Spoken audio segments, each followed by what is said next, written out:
The word that I am inventing and coining right here on Wire to Wire with Diesel and Cole Bryson to start the show is starsuck. I know, get your heads out of the gutter. It's not what you think it means.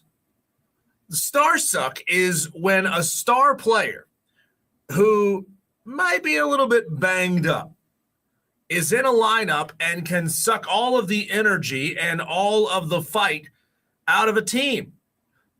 Or you could also say it's just when the stars are in and they kind of hold the team back. Is that what happened last night without Joel Embiid in the lineup for the Philadelphia 76ers? Because with Joel Embiid in game number one, they got absolutely curb stomped, American History X style, curb stomped by the New York Knicks. Or are we putting the performance last night and the 6-point ball game we got last night in game two in New York City on just the Knicks not quite being themselves, especially in the fourth quarter of that basketball game? Welcome into the show. Tolos who are on the stream, jump in, start the chat, get it going. 844-326-3663 is how you could text into the show.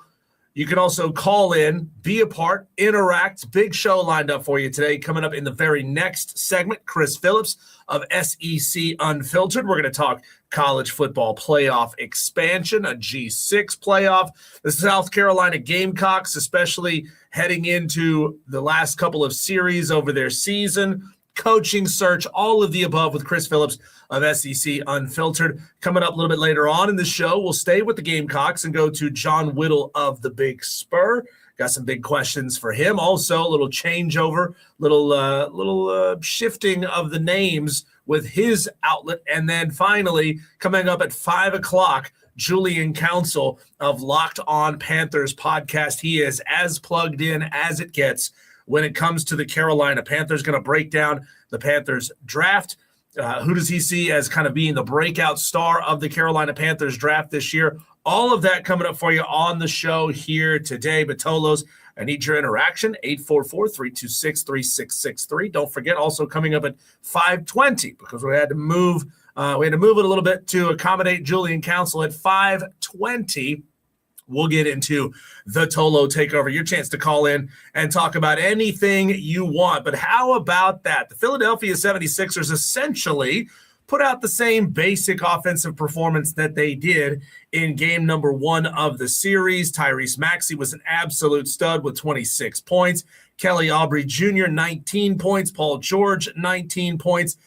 Basically no help off of the bench. It is the guys who are in the starting lineup who are having to get the vast majority of the work done, but they just seem to play freer without Joel Embiid in the game. How does that happen, Tolos? Can you explain how not having your star in the game actually makes you a better basketball team? It was just interesting to watch, and it came all the way down to a 6-point basketball game last night. Now, I remember saying towards the end of the show yesterday, I said this, don't listen to me when it comes to betting advice, okay? Don't ever listen to me when it comes to betting advice. I said hammer the over. I think the spread was 7 points on this game. How about that? It's 6 points, a 6-point victory for the New York Knicks. Sorry, all of you put your money and your investments in the Knicks to blow the doors off of the 76ers again at home.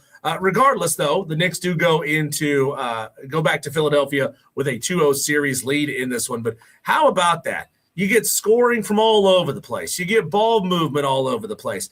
You get just a freer brand of basketball when you don't feel like you have to force it down to Joel Embiid on every single possession. It's going to be interesting to see what happens with Joel Embiid later on in this series. Will he play? Now maybe is not the time to be doing some experimentation. If you're the coach of the Philadelphia 76ers seeing, hey, without Joel Embiid in the lineup, we're actually better, so let's sit him even if he is available. So, just an unusual game last night in the NBA for the New York Knicks. Of course, the stars were the stars. Jalen Brunson was an absolute stud again at 26 points. OG Anunoby, 24 points.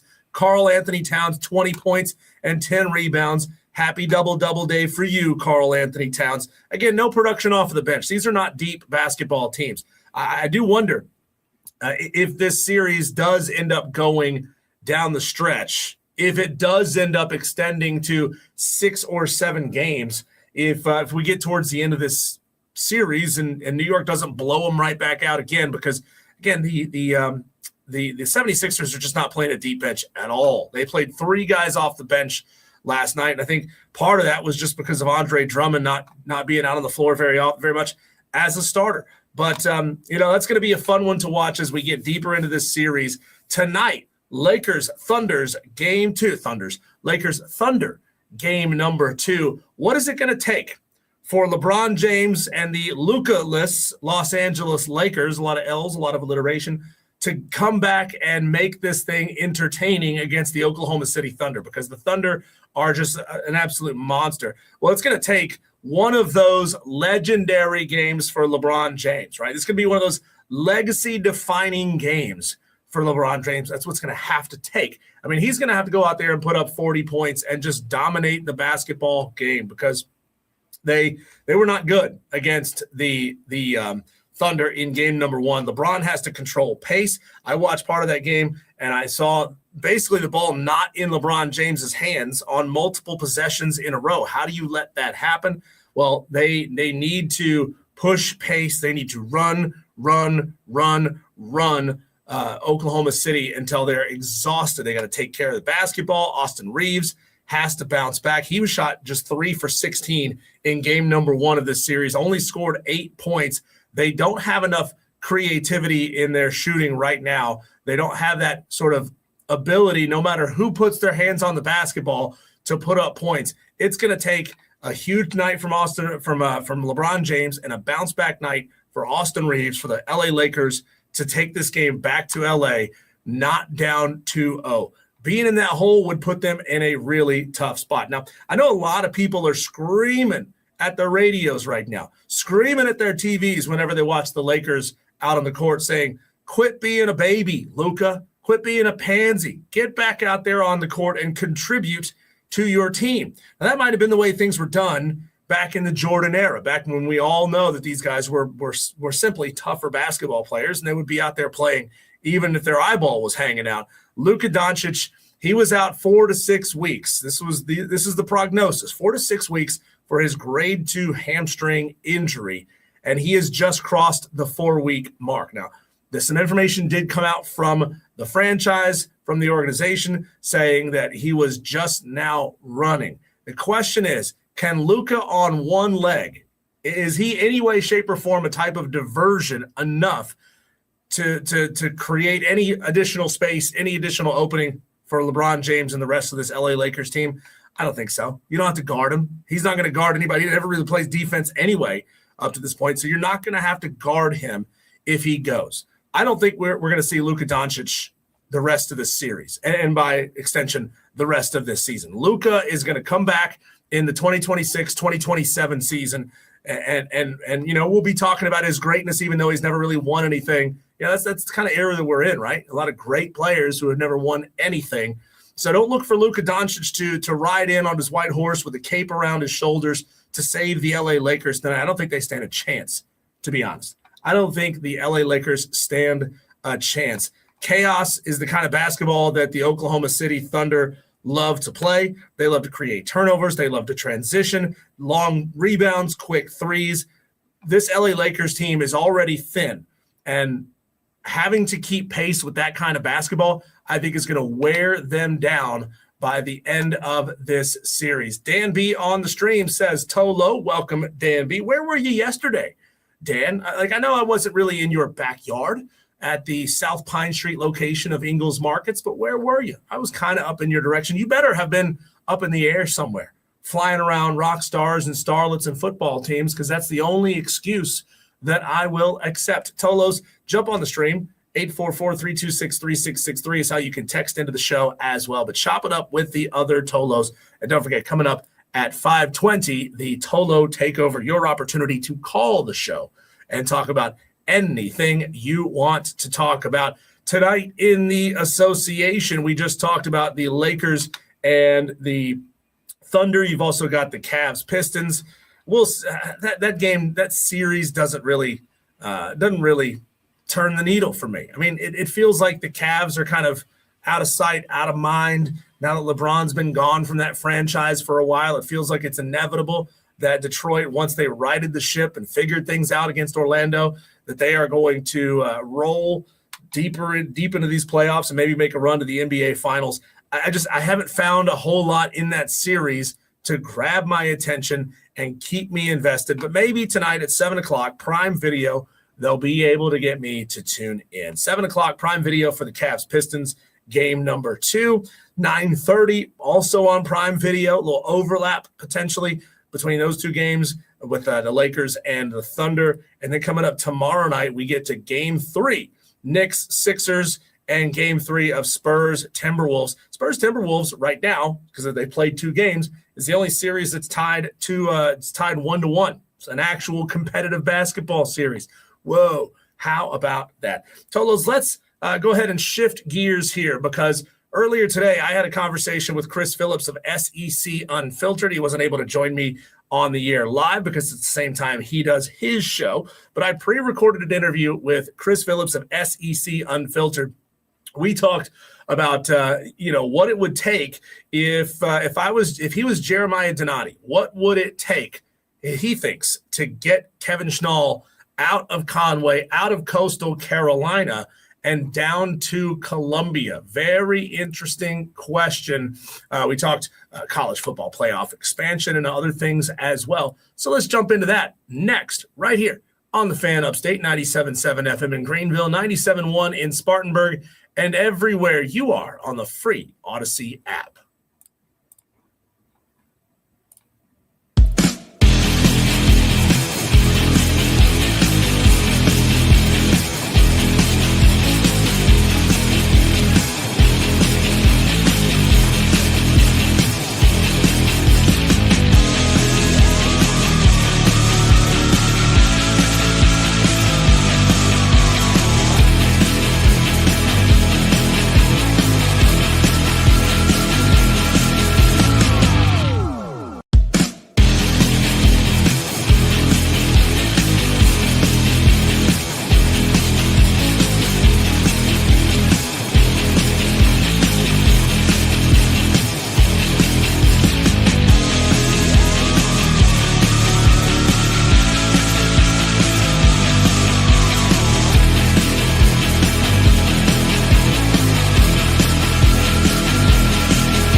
Wire to Wire with Diesel and Cole Bryson, joined again by a good friend of the show. Love having him on. He's absolutely exploding all over the sports world. Chris Phillips of SEC Unfiltered joins the show, and big things are happening for you, Chris. I'm excited to hear about him here, but I want to start with something that you texted me about Giddy the other day. I could feel the sizzle in your fingers as you were forwarding this piece of news to me. We go back and forth on the G6 playoff and whether or not it should happen. We've come to digital blows about it. Tim Pernetti, the American Conference Commissioner, talked about it in a podcast interview, and he said they're exploring it. Your thoughts, just out of the gate, thoughts on a G6 playoff? Well, Lee, the first thing first, appreciate you having me on, my friend. It's always a pleasure to chat with you. Yeah, I know this is something, again, you and I have gone back and forth on. I vividly remember being in Oxford, Mississippi for the college football playoff and having this conversation with you as the playoffs were obviously underway. But, interestingly enough, here's somebody who represents the G6 in the manner in which he does come out and say that they'd be in favor of it. And I'm sure there's disagreement, all across the landscape, if you will, from different people that are involved. But the point I had simply made on it is this. If you're someone that has grown up a fan, if you're an App State alumni, for example, you've seen App State win national championships in football. My only point has ever been the shame of it all is you will never see App State do that again in this current climate. So at least when you give the G6 their own playoff, you have the opportunity to play for something bigger than just a Sun Belt Conference championship, which no disrespect to winning the Sun Belt Conference championship, but it's not what guys like Armani Edwards and some of these others played for, which was winning the ultimate prize. So that's been my biggest argument against it. I understand wanting to be included. I understand the payout. I understand the exposure. I understand all of those things, but is winning still not the point of the game? And if it is, this gives you the best opportunity to actually win something of value. Also, we're seeing obviously the coaches are in favor of a 2014 playoff, and I'm sure we're going to talk about that, but where does that leave the G6? So I just think with this ever-evolving landscape and the way things are changing, change is imminent, and I think that very well could include the G6 having their own playoff. Again, at the end of the day, the goal is to win a national championship. This is going to be your best way to do it. That has always been my argument. It's not about wanting to exclude or banish the G6 forever and ever away, but again, if you're an App State alumni, for example, the moment you switched levels and you went up, you essentially sacrificed the right to ever hoist a trophy like that ever again. So, again, I'm not saying it's a perfect solution, but at least it gets you back to playing for something that I would consider the ultimate prize. Well, Chris, I pitched this on the show yesterday, and I want to get your thoughts on here. I need your help. I need you to platform me, as the kids say, on this idea. Number one, I think a G6 playoff should happen, and I think it probably will happen one of these days, despite my digging my heels in on it. It could be a tentpole of what a playoff should be, 4 teams, 8 teams, whatever it may be. But here's my idea, Chris. Using what happened last year in the playoffs, you take the best team in the group of 6. It's still going to get into the larger CFP. Last year, that would have been Tulane. Now, you put Tulane still in the CFP, and they get their brains beat in by Ole Miss. Guess what? Your prize is not you got stomped at the end of the year. Now you go back to your G6 playoff, and you get a first-round bye because you were the best G6 team all season. And then you still go play for a national title. Now, if you win that game and advance in the CFP, which I admit is going to be rare over time, then congratulations. You continue on in the CFP, and the next team down the list gets to join that G6 playoff. But how awesome would that be to say you get to use the platform that you got being in the CFP to continue on in your G6 playoff? I like where your head's at, Diesel. I think that would take a lot of coordination and structure from probably like a scheduling perspective, but if the powers that be wanted to make it happen, I think they could make it happen. Again, it's like I said, I don't think there's any perfect solution. I know you and I, like you said, have gone back and forth, and the conversations can get heated at times. But I've mentioned many times, I only say it from a place of like the D6 can have their own playoff. I only say it from a place of loving that level of football. I've mentioned it many times. Like, I have very much a soft spot for Appalachian State. I didn't go there like you, but, I've been to that part of the country, still do. Love to go up there, eat, hike, fish, all that great stuff, travel over to Boone, hang out in the city. It's an awesome time. I've been to the Rock multiple times to watch a game. It's great. I've only said it from a place of love and admiration for the G6 that don't you want an opportunity to win a national championship?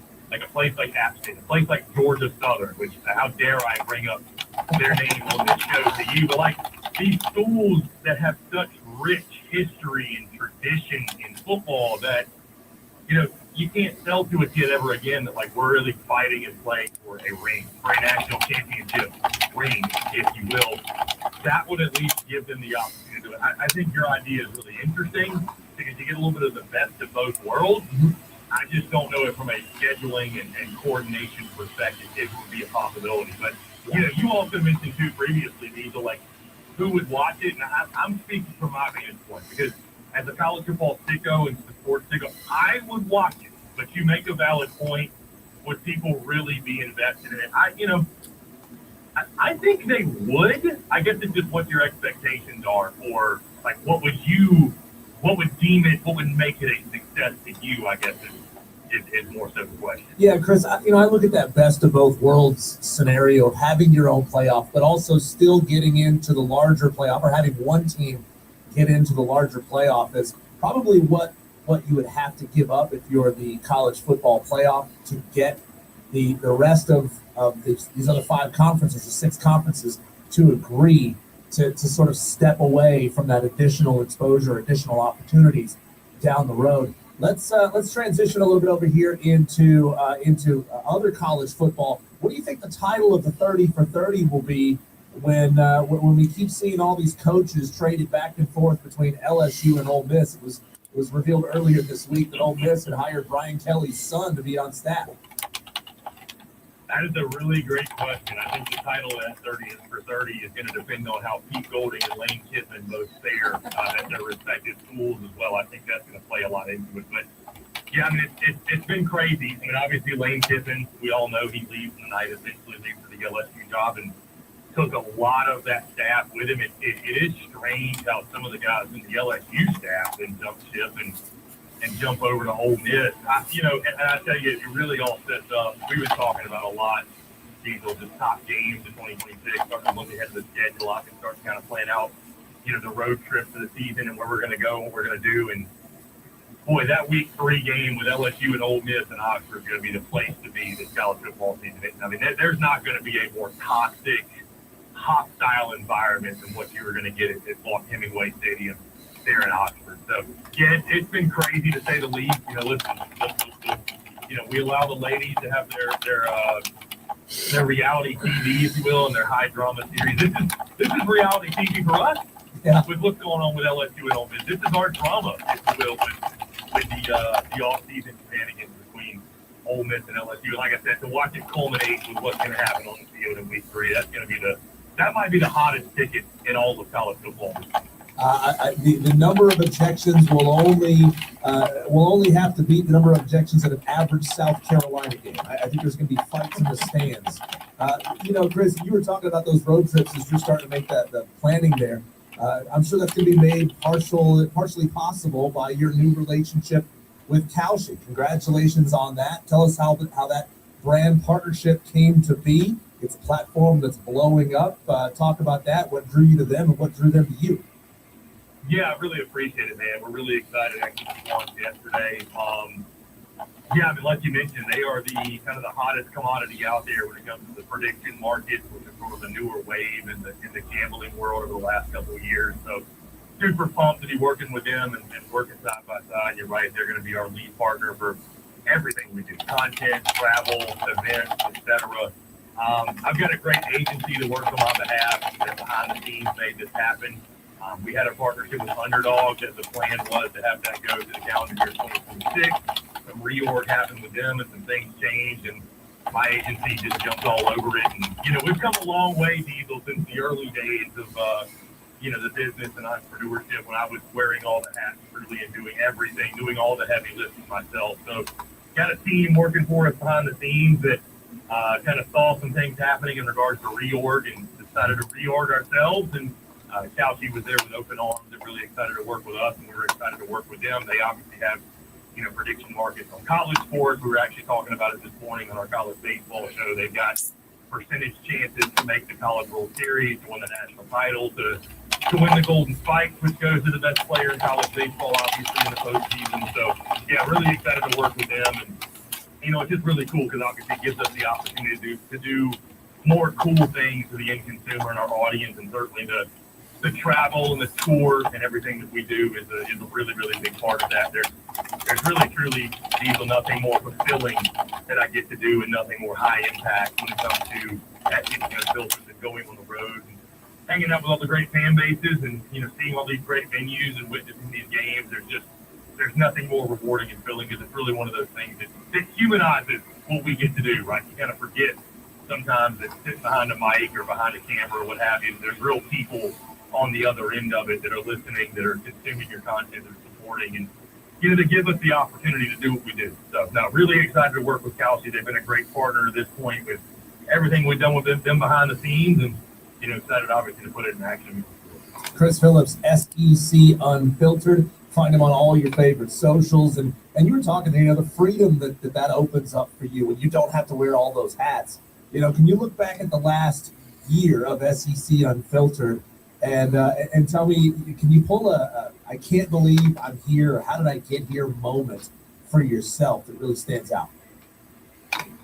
Yeah, there's been a number of them, and I tell people all the time that New Year's has become one of my favorite holidays from the standpoint, Diesel, of and this has happened other times, obviously, but when you have those times of reflection and you think to yourself, man, I really thought I was popping this time last year. Look at where I'm at now, and when that continues to happen on a yearly basis, that's really, really cool that you really just see the evolution happening in real time. I mean, I would probably say, I even go back to that first season of SEC Unfiltered, fall of 2024, when I rushed the field 4 times that season, and I was very self-aware and present in those moments. And that's just standing out there in the middle, smoking a cigar in the middle of Neyland Stadium after Tennessee beat Alabama, for example. You're just like, wow, it's crazy to think that we're here, that we're doing this. Like I said, there's been a number of moments, doing a live show from Omaha, Nebraska at the College World Series last summer from a place like Rocco's that is almost a illustrious type of venue, if you will, that everybody hears about, getting to post up and do a live show there. And I mean, shoot, man, just every trip. There's a laundry list of moments like that I could list out for you. But no, I wake up every day grateful to do it, man. Obviously, it's been one heck of a journey that obviously started in the Palmetto State, and it's led us to here, and wouldn't change a thing about it, man. I've never been more fulfilled, never been happier doing what I'm doing, and I've never had more fun doing it. It's tough living other people's dreams, Chris. I mean, you get to go be a fan of every school in the conference and experience all the best things of being a fan of every team in the conference. I'm going to get scientific on you here for just a second, Chris. There is a theory in physics called quantum tunneling. Have you ever heard of this? I think I have heard of it. I'll allow you to explain to me more. It's the theory that the atoms in the fist of an angry Tennessee fan could align perfectly with the molecules in the drywall that he's inevitably going to punch through when the ball's loose, and his fist could just tunnel right through without even creating a hole. Is there a draw, and to bring this back local here, is there a draw in the SEC baseball tournament that could give South Carolina a chance to quantum tunnel their way through Hoover, at least make a round or two dent? I haven't looked at the projected field, what it would be today. First things first, Diesel, here's the good news. Everybody makes it, right? So it used to be the bottom 4 or the bottom 2 did not make it here. When I was in South Carolina, and let's see what happens these final 2 weekends. Obviously, I think they've got a really interesting series upcoming against Alabama this weekend where, Alabama's ranked, and at times they've looked really good. But I think that's certainly a winnable series for South Carolina.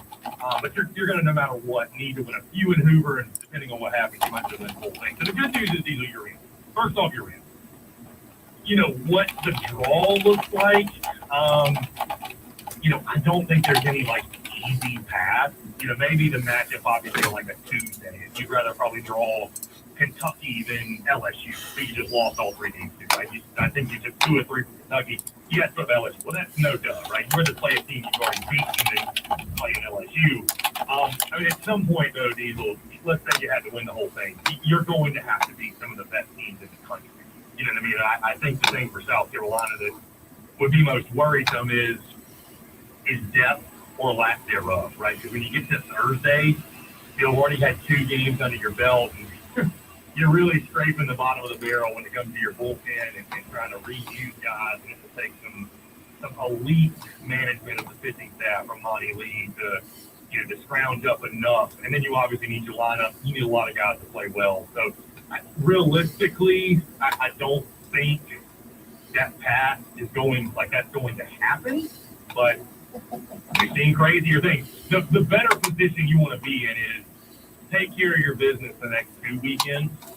Go win 5 SEC games. I think what they're sitting right now is, I think they got 7 SEC wins. I've got the standings right here in front of me. You got 7 and 17. And what do we know, Diesel? 13 is the magic number in the SEC. 13 is the magic number, right? You get to 13 conference wins, you got a pretty good shot at getting in the postseason. If you're short of 13, you need to do something crazy in Hoover. So I think the best case scenario for South Carolina is this. You got Bama at home, Vandy on the road. I don't think you're sweeping both. Get 5 SEC wins, and then go win 2 or 3 at Hoover. And then we can talk about where is South Carolina in regards to the bubble. That's when RPI starts to play a huge factor or whatever. So yeah, it's going to take a pretty, let's call it what it is, a miraculous run to be playing postseason baseball. But again, college baseball is being crazy. Isn't it wild that nobody expected both Clemson and South Carolina to kind of be in a similar position? Clemson needs to go on a major run over the next 6 conference games. And I was looking at it yesterday. Last year, the worst team from the ACC that made it into the postseason was NC State, and they won 16 or 17 conference games. Clemson's not going to get there, even if they sweep the last 6 games of their conference schedule. So it's going to be interesting to watch what kind of value the brand might carry for Clemson getting into the postseason. But let's keep it with the Gamecocks here for just a second. It's amazing how fast the salaries in college baseball have gone up. Mark Kingston was making about $750,000 at South Carolina. Paul Maneri was making $1.3 million. 2.5 to 3 seems to be the top end of the market in the SEC. If you are Jeremiah Donati, what are you willing to offer Kevin Schnall to get him to Columbia? I think you got to look upwards of $2 million. I mean, realistically, $1.5 million, $2 million. I mean, I know it's a lot more than he's making it at Coastal Carolina, no matter what I believe. Do you know off the top of your head the exact number he's making at Coastal? Is it just under $1 million, I believe? Or did he eclipse 7 figures? I'm not 110% sure, but I mean, he's a $500,000. He's a $500,000. Okay. Yeah. Well, I mean, probably 1.5. I mean, they were paying Maneri, I believe, Hello? close to that, again, if I do recall correctly. So, yeah, I mean, here's what I actually. Hey, Patrick, how are you? How much do you offer? Whatever. Good. So yeah, I had the guys from topdressing.com over at my house today, and Wes, the owner there, the franchisee, said that he's worked with you guys on some stuff.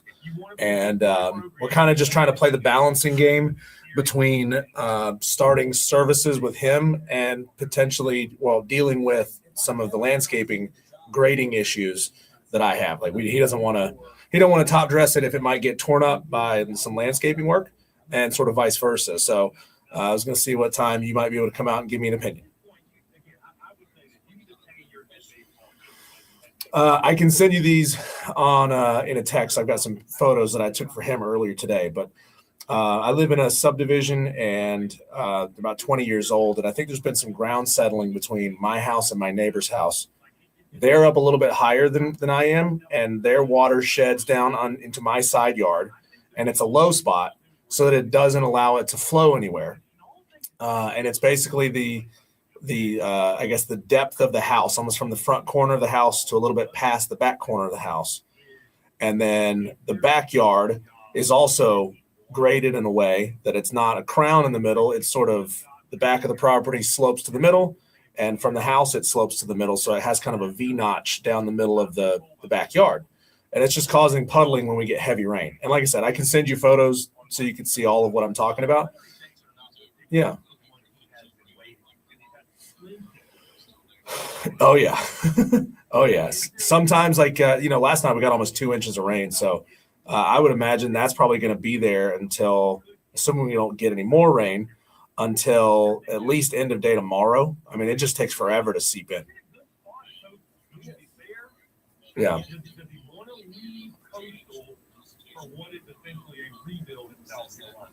There's no debate South Carolina better job from a resources standpoint, condition standpoint. If you're in the best conference in college baseball and all of those things. Those that went to Omaha last year, they were in the finals. Like, you can win at an extremely high level at Coastal Carolina very often, right? Yeah. Now, can you win at a higher Okay. level? Okay. I mean, I've already had 2 other contractors, or not contractors, but landscapers come out. So I've already got 2 quotes. They basically said the same thing, that it would require some catch basins and some slight grading that would allow it to flow downhill, so to speak, to a pop-up. So they've kind of both given me the same thing. I just didn't know if I didn't know you guys charged for a consultation. So yeah. Okay. All right. Well, I appreciate that. I didn't want to waste your time. All right. Thanks, bud. 75.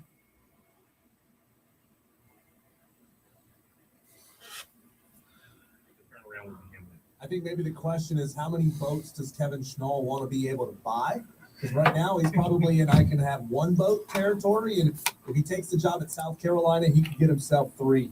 My last question here for you, Chris. I found this fascinating earlier this week. Chris Phillips, SEC Unfiltered. Kyle Whittingham said earlier this week there'll be a dozen programs or more with the $50 million roster in the 2027 recruiting cycle. What kind of fan bases, or what fan bases think right now that they're going to have that kind of money that absolutely will not when the time comes?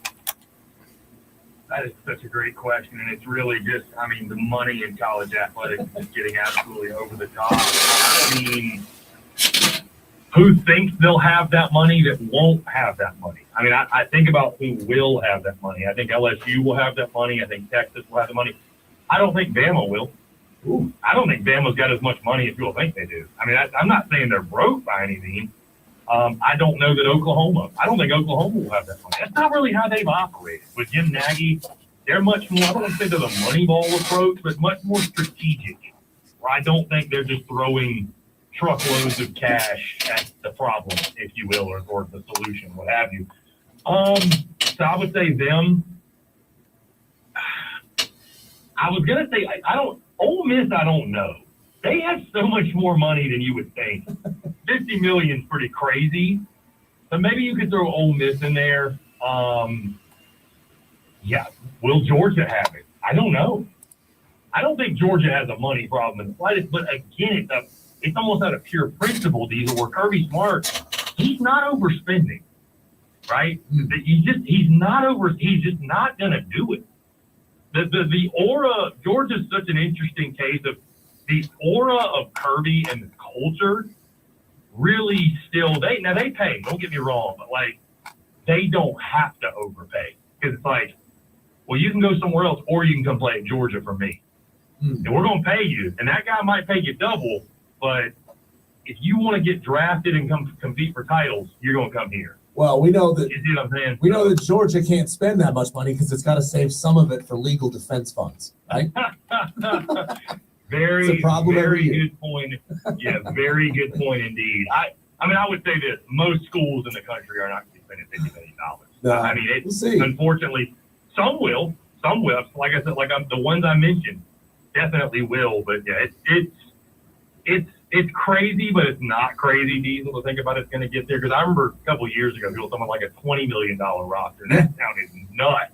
Yeah. And now we've got a $40 million with Texas. And it's like, where does it stop? We'll be 3 years separated from Ohio State's $25 million roster by the time. How preposterous we felt like that. Right. Yeah. I mean, and you know what that means, Chris? That means we're like 5 to 10 years away from $100 million rosters, unless this thing gets restrained in some way. It'll be fun to watch, Chris. Again, congratulations on all your success and your new partnership with Kalshi. We'll definitely bring you back on over the course of the summer as we get closer and closer to football season. Always a pleasure to have you on, and congratulations for everything. Thank you so much, my friend. I appreciate it. It's always a pleasure. That is Chris Phillips, SEC Unfiltered. You can catch that interview again anytime you want on the free Odyssey app. When we come back, the Bravos drop their first series of the season. It happens. It was bound to happen eventually. Touch on that quickly and then turn the page to Atlanta Braves' big test against the Dodgers. Win this one, and all is forgiven in Seattle, right? It's next on the Fan Up State.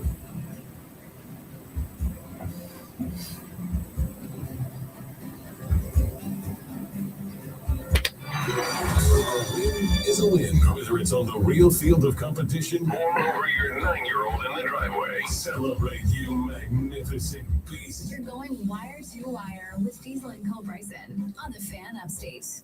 I'm Chuck Sanders here for Sports Flash, presented by Progressive. Clemson softball came up short to North Carolina.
Well, the Atlanta Braves have been playing white-hot baseball, especially on the offensive side of things. But yesterday, game number 3 of their series against Seattle on the road, they just could not get it going. A 3-1 ball game costs the Atlanta Braves their first series loss of the season. The Braves struck out 12 times, 9 times by starting pitcher Brian Wu. That is just uncharacteristic for this team this year. Now, Martin Perez, he wasn't awful in the loss. He just kind of seemed to struggle finding the zone, throwing only about 65% strikes. He was pulled in the 6th. Didier Fuentes was solid in relief. 2 hits, gave up a run, but it ultimately wouldn't have mattered because the hits were just not coming for the Atlanta Braves. Consider these names that I'm going to list off for you. All of these names have been hot for the Braves so far this year.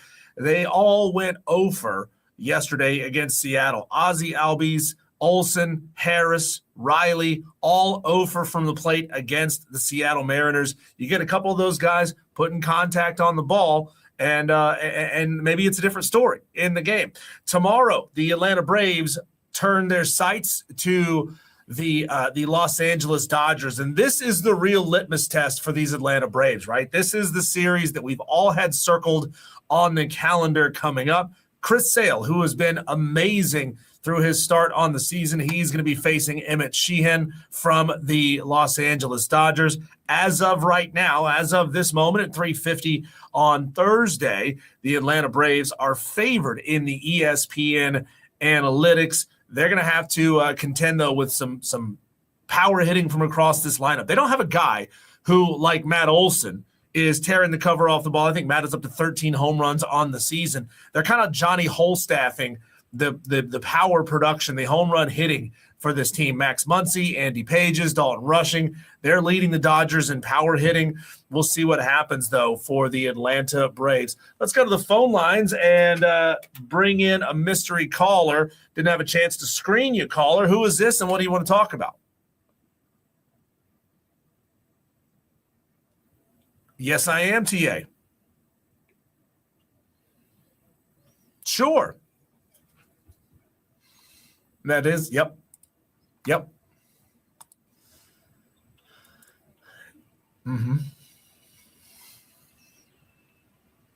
9 straight games. Yeah, 9 straight games out west.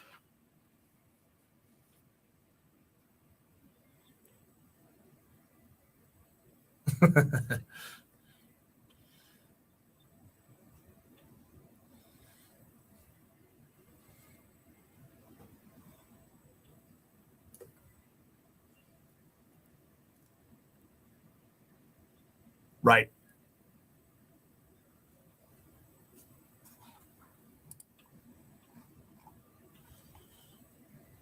Agree.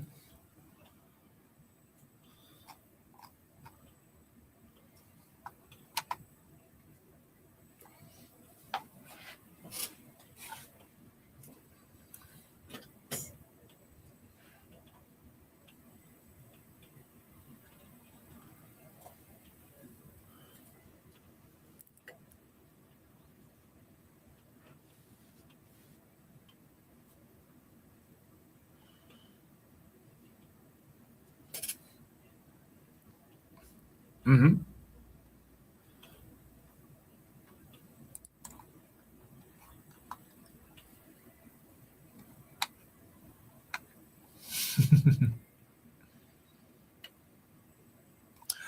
Right.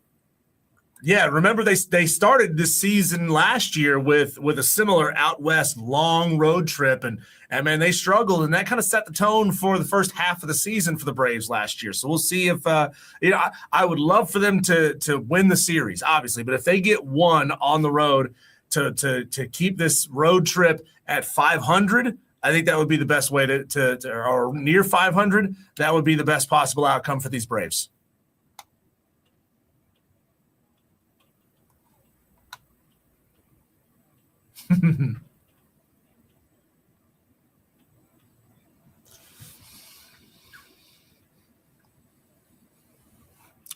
Appreciate it, TA. Have a great day. That is TA. Call into the show anytime. And Tolos, you be a part of the show as well. 844-326-3663. Will be interesting to see if maybe there's a chance by the end of this series. I doubt it. But there might be a chance that the Dodgers might put Mookie Betts out there. He's still on the 10-day injured list, but Dave Roberts did say earlier this week that he was going to be facing some live pitching in a simulated game today.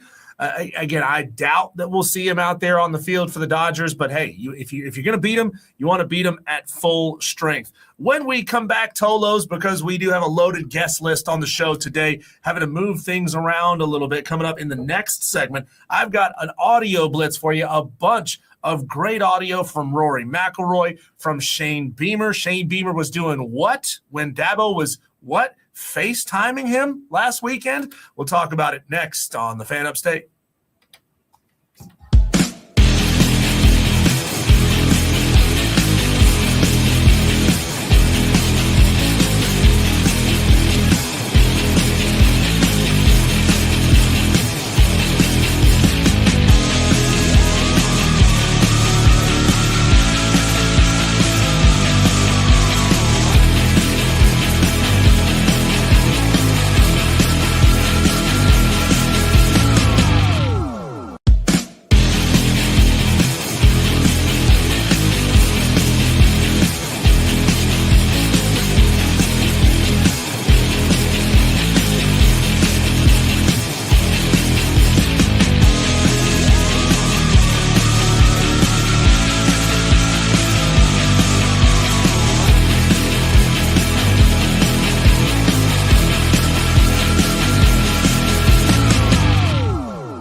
It's almost like Mike Vrabel and Diana Rossini wanted to get caught.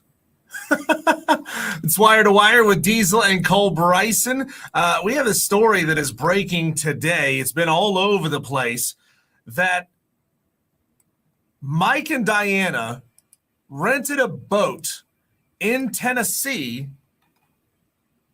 as she was pregnant with her first child back in, was it 2021? The two of them were the only two people on board a rented boat near Putnam, Tennessee, or Putnam County, Tennessee, back in June of 2021. There are photos of Mike Vrabel's signature on, I guess, the release form that you have to sign, a 2 or 3 hour rental. Diana Rossini's signature is on the form as well. There were photos taken of Mike Vrabel. This is when he was the coach of the Tennessee Titans, taking photos with the crew of the rental boat company. Diana Rossini apparently declined to be in any of these photos. It's like, come on, guys. Could you think of any more ways to show the world that you're cheating without showing the world that you're cheating? I mean, I guess at this point, and nobody wants to submit a 5-year-old little kid to this. This is truly an awful thought.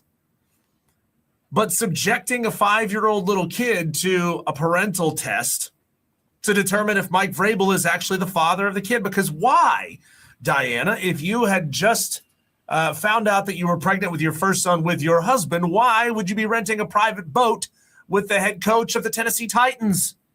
Come on. It's ludicrous. All these, I mean, like the evidence is mounting up. And the only thing that we don't yet have is the paternity test. Where is Maury Povich when we need him? You are the father. You are not the father. We need to know this information.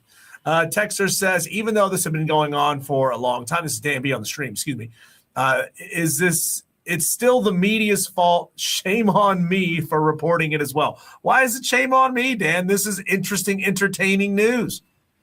And I don't know if you know this, but we're not in the most entertaining time of the year when it comes to sports. Yeah, Tolos don't care about basketball. We try to bring it to you. There's not a huge basketball market here in the upstate of South Carolina. This is the news. This is NFL breaking news. This is big deal stuff. Yeah, it's salacious. Of course it is. But we all, what did Chris Phillips say earlier? We all deserve, our soap operas. We all want to know what's going on with these people. But again, they weren't doing very much to try to hide it all this time. It's Wire to Wire with Diesel and Cole Bryson. Got some audio here for you. This might hurt a little bit, Braves fans. This might hurt. This is not anything that bad, but it is audio of what ultimately proved to be the death knell in yesterday's game against the Seattle Mariners that cost the Braves their first series loss of the season. This is Julio Rodriguez from the Seattle Mariners going yard, making it 2-0, and this is all the Mariners needed to get the win against the Braves.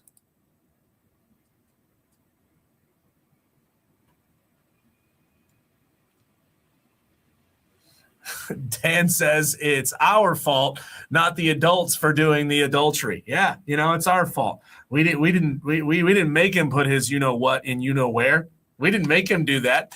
Here's some more audio for you. Let's bring it local here for you South Carolina Gamecock fans. This is entertaining. There's this concept that coaches at opposing schools have to hate each other.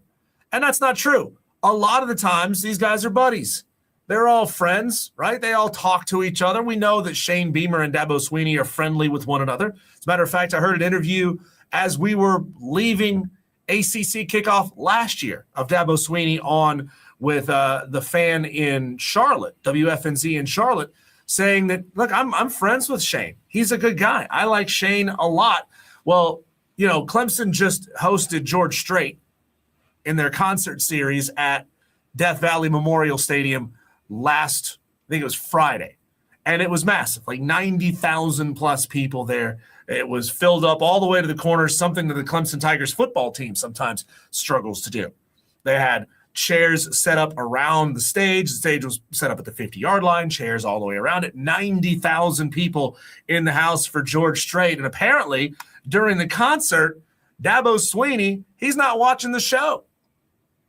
He's FaceTiming. But who was he FaceTiming?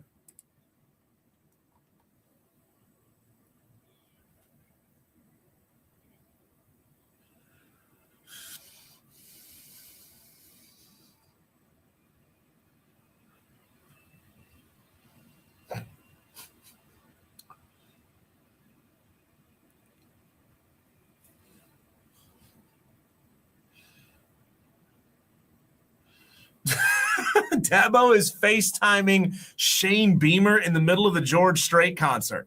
Wow. I know Dabo, like I said, they're buddies. I assume Shane Beamer also likes country music, and Dabo wanted to say, hey, look at our stadium here. It's full of 90,000 people having a great time, and there's a mutual friend involved. That's just fun.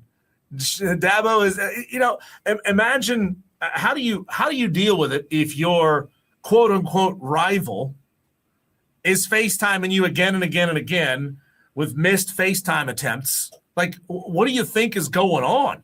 Like, what had to be the initial reaction? Shane looks at his phone and he sees 5 FaceTime requests from that guy up north. What? Dabo's trying, and then Shane Beamer saying, I was busy recruiting, man. I'm not taking phone calls. That's a good jab. That's a good jab. This relationship between them, though, I think is almost a little too chummy. Right? It's almost a little too friendly because, back in the Spurrier days, Dabo and Steve were throwing jabs at each other. They weren't sharing FaceTimes. There was no FaceTime. What would you email a 30-second video clip? Don't know. Send him a jib jab. Shane Beamer also joked. This audio, by the way, courtesy of this audio is courtesy of our friends down at Watch Fox in Columbia.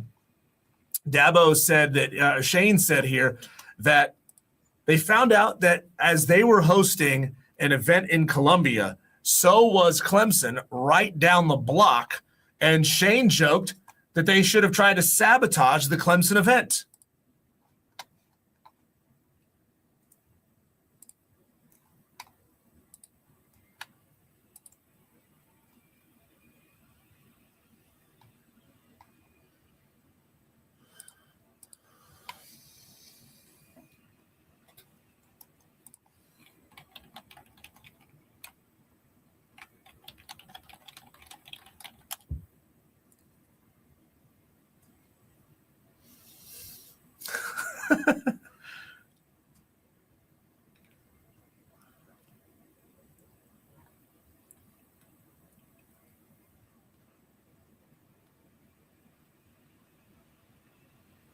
Come on, Shane, why don't you go to the Zaxby's in downtown Clemson? Have a Gamecock event, would you?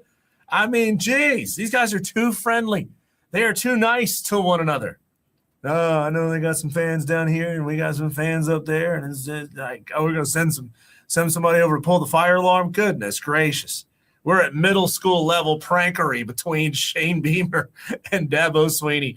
Oh, gosh. Here we go. Let's get some audio from Rory McIlroy. Rory is playing in Charlotte at Quail Hollow this weekend. It is the last qualifying event for the PGA Championship. One golfer is going to qualify from the Truist. One golfer is going to qualify from the Myrtle Beach. Interesting enough, Brooks Koepka is playing in Myrtle Beach. We'll play some audio from Brooks Koepka here in just a moment.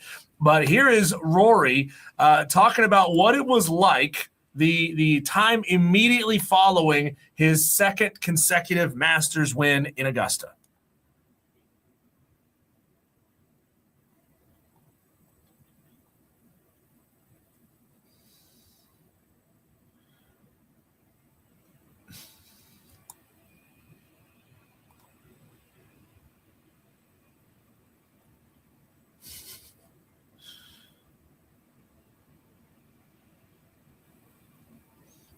I know if I don't play golf for 10 days, my game goes to crap.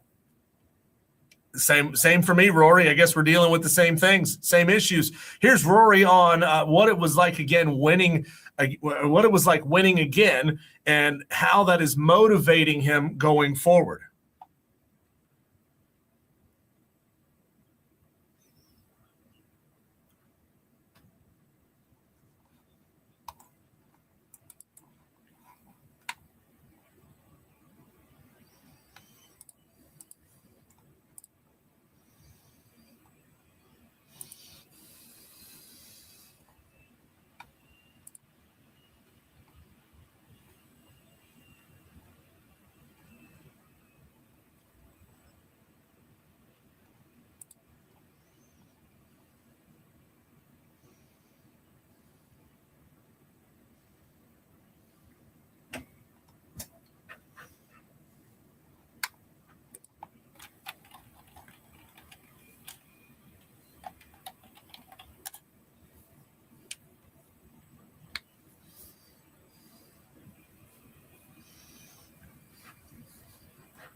More motivated than he's ever been. That's interesting. I like the part where he said, I still have a lot to go in my career. You know, Rory's 37. I've still got a long way to go in my career. Theoretically, Rory, you know, he's a fit guy. He may be playing high level, elite level golf for another 5 years, possibly a little bit longer than that. But usually you get to that point, you start to fall off. You just can't hit the ball the way that you did when you were a younger guy. But he's 5 years older than Bryson DeChambeau. And Bryson DeChambeau, we had a conversation about this yesterday. Bryson really seems like he's ready to throw his career away just so that he can go make silly dance videos and TikTok videos and take on silly YouTube challenges. But Rory, he's more motivated than ever. What motivates Bryson DeChambeau? Apparently, it's translating your YouTube videos into more languages so that more people can see you. This was funny. I found some audio of Ryan Lavner from the Golf Channel, and Ryan is going on about Bryson DeChambeau apparently not needing the PGA Tour anymore. This is about 1 minute and 15 seconds long. But how many of you agree with Ryan Lavner of the Golf Channel about Bryson DeChambeau really just his heart not being in being a competitor anymore?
That is an interesting point. That as big as Bryson DeChambeau's audience is on YouTube, and it's big, it didn't translate to ratings for Live Golf.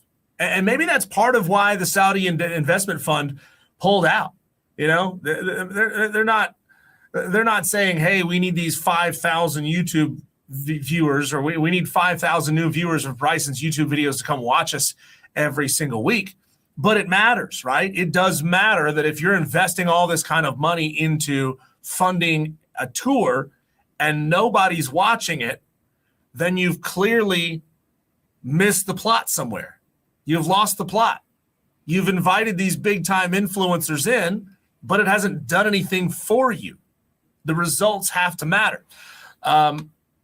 Here's one more piece of audio for you. This is Brooks Koepka, who, again, I told you is playing in Myrtle Beach. He is an alternate to get on to the into the PGA Championship coming up next weekend. And he talks about, the sanctions that he's faced and being willing to deal with the repercussions to get back to where he wants to be.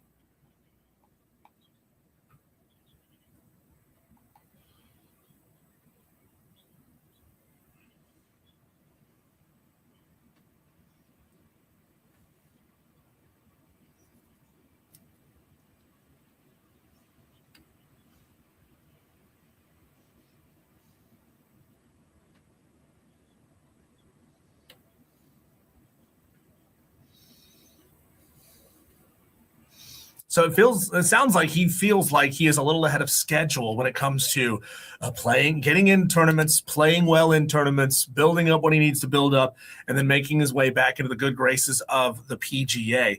Interesting that the process is as long and as punitive as it is. That was Brooks Koepka. Tolos, we got some South Carolina Gamecocks to talk about in the very next segment of the show. I'll be joined next by John Whittle of Gamecocks 247. A little change up there. No longer the Big Spur. Gamecocks 247 to talk South Carolina baseball next.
Well, it doesn't seem as if the South Carolina Gamecocks have a heck of a lot to play for down the stretch. It's going to be tough to get into any kind of a postseason unless you go on a serious run in Hoover. To talk about the Gamecocks, we bring on John Whittle of Gamecocks 24/7. Welcome to the show, John. The changeover is going to take a little time to get used to, but for those Tolos who are like, wait, what? Can you explain what's going on?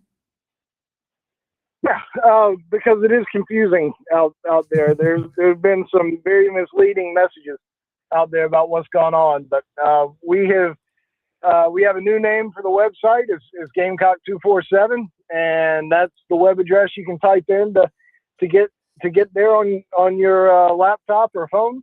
But the staff is still the same. Hale, Alex, Ryan, and I are still rocking and rolling. Just have a new name. So there's no merger out there with anybody. There's nothing like that going on. We're still rocking and rolling, just under a different name. Fantastic. John Whittle of Gamecock 247 joins the show. Let's talk baseball, John. 3-game home series this weekend against a very good Alabama, top 20 team. Can you give us a sense of what the team is playing for this weekend and kind of how a good performance this weekend could spur them forward into the final regular season series after that, and then to Hoover? Yeah, I mean, Diesel, let's be honest, man. Like, there's nothing really to play for outside of pride and just going out there and doing the best you can to represent the uniform. Like, there's no shot at, an at-large bid to the NCAA tournament. Maybe you can just play better for whatever motivates you. And every team makes the SEC tournament. So when you get down to Hoover, I mean, you can go try to win 5 games in 5 days, but that's the only way to extend the season past that last week. And we've seen a large enough sample size to know that it's going to be the next to impossible for that to happen. So in terms of motivation, it's about pride at this point, and representing your school, your program, your name, and going out there and playing hard. John, we brought this up on the show yesterday that the SEC has petitioned to start using ABS at the Hoover this coming season. Really interesting. What do you think of the impetus was to push for it, to make it happen here in just a couple of weeks, instead of saying, hey, we'd really like to use this next year. We want to give our players and coaches and umpires time to maybe train on the system a little bit? Why the push to make it happen immediately? Well, if you like what you see right now, maybe you can implement it for next year and not have to wait. I think that's obviously a really kind of a long shot to be able to get that accomplished, but maybe not. Maybe I'm not thinking big enough. But if at the end of the day, it's the SEC tournament, and there's not really.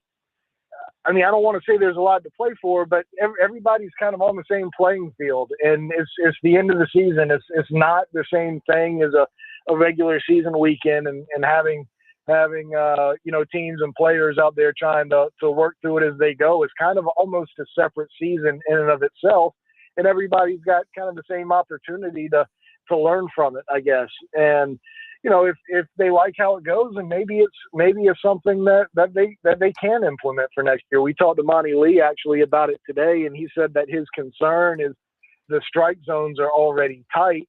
This might make umpires make those zones even a little bit tighter. But it works both ways. You don't just have to challenge balls that were called strikes. You can challenge strikes that were called balls. And so I think I like it. I like the idea. I don't want to go to fully automated umpires, but I do like the challenge system. John, you brought up Monty Lee there for a second. So often we see players of teams throw their support behind interim coaches. It only makes sense when the outgoing coach usually has gotten fired and didn't find the success that they wanted him to find, and all of a sudden you got a breath of fresh air come in, and the players a lot of times tend to love that interim coach, but a lot of times, that doesn't turn into success. If they get the job, it doesn't necessarily turn into success down the road. Where do you think the players who are on this team, especially the ones who may be eligible to stick around for next year, those who are not graduating out, how do they feel about Monty Lee? Does it seem like he is going to get the overwhelming player support? Is that going to be something Jeremiah Donati is going to have to think about? Yeah, I do think that he will. I know that he will have support amongst the players now, especially in this day and age when players can come and go as they please. You can't give the players much of a voice, and I hate saying it that way, but you just can't. Like the guys who come out and say they want Monty, when the season comes to an end on May 22nd or 23rd or whenever it is. Those guys could be in the portal a week later when it opens on June 1st. You just can't. You can never make decisions on a coach in general based on what a few players have to say or what a recruit thinks or whatever. You can't do it, but you certainly can't do it. In this day and age when people when kids can come and go as they please. So, John, knowing how this team is playing right now, and there's ups and there's downs and there's bright spots, and then, there's sweeps that happen. Your expectations on the field for what you might see this weekend against Alabama, a chance to maybe just kind of throw in the kitchen sink and seeing what can happen with sacrifice squeezes and steals and sort of bad news Bears ball in the back half of the movie? Yeah, well, I will say I wrote a little bit about this on Monday. When you watch that game against LSU, you could just see how deflated that team was. And I don't want to say it was a give-up weekend because I don't really think it was, but I just think they had a really bad weekend. And when teams that just aren't very good, and we talked about on this show before the season started, it's probably not a good enough team to make the NCAA tournament. It was probably a 10 or 11 win SEC team. When you have a team that's just not very good and they have a really bad weekend, that kind of stuff is what happens. And, I don't think that was a sign that, they've mailed it in for the rest of the year. I think you'll see a team this weekend against Alabama that comes out and looks engaged and plays hard and all of that stuff. In terms of style of play and throwing everything out there, I think they've been at that place for a little while, and they've tried some different things, and some of it's worked okay and some of it hasn't, but they're doing everything they can in terms of trying to push the right buttons from a coaching staff standpoint. The players in general have been playing hard and doing what they can to try to win games. This past weekend was a bad one, and if you heard me say that you only watched them play against LSU and nothing else, you think I'm insane. But in general, since the coaching change, those guys have been playing hard. Not always well and not always good enough, but they've been playing hard, and I expect to see more of that, this coming weekend. John Whittle of Gamecock 247. It's logical to say that Kevin Schnall will be one of the hottest candidates for every open job this offseason. Don't know how many there are going to be, especially in the Southeast, but a few. They always do come open. If Jeremiah Donati gets into a bidding war over Kevin Schnall, is he willing to throw the sink at him to win that bidding war? Well, from what I understand, the answer to that question is yes. However, I would say there aren't many athletics departments out there where somebody's going to tell you, no, we're going to let that guy slide out the door. We're not going to put that kind of money into it. But I've been told that they are prepared to, regardless of who they end up hiring, they are ready to be very competitive from a financial standpoint. And I have a tendency to believe them when it comes to baseball because they've been doing that. South Carolina, the report was out, 6 weeks ago now about operating budgets across baseball teams, and South Carolina was in the top 10 nationally in operating budget. I know that there was a report last summer that South Carolina was top 10 in NIL spending. I don't believe those NIL budget things for the paper they're printed on. But the teams that were up there with South Carolina, those are the ones you hear about the most in terms of spending significant dollars. So, whether South Carolina was top 10 or not, I don't know, but I can tell you that they were very competitive in that range, maybe top 15, certainly top 20. So if you're going to be able to put those kind of resources into your program, I have a feeling they're going to continue that, because when Jeremiah Donati took over, he put more money into it than what was here even last year. So I tend to believe that they are not going to let the financial obstacle be too much of a hurdle for them. So, and again, maybe this is a question you can't answer, but I know, kind of the going rate for SEC head coaches to be competitive is in that 1.5 to 2, upwards of 2.5 kind of range. Do you think they'd be willing to go in the upper end of that range to get Kevin? Well, I think you might have to. I mean, I certainly think you got to go up to $2 million or more. I mean, he's took a team to the College World Series last year, top 10 in the country this year. We'll ultimately see how it plays out in terms of where they end up. But, he's got a great thing going at Coastal, and it's going to really take something to pry him away from that. He's going to be in demand, as you mentioned earlier, in terms of other openings. I think if they want him, then they're going to have to be in that $2 million and above range, and I think that they can get there.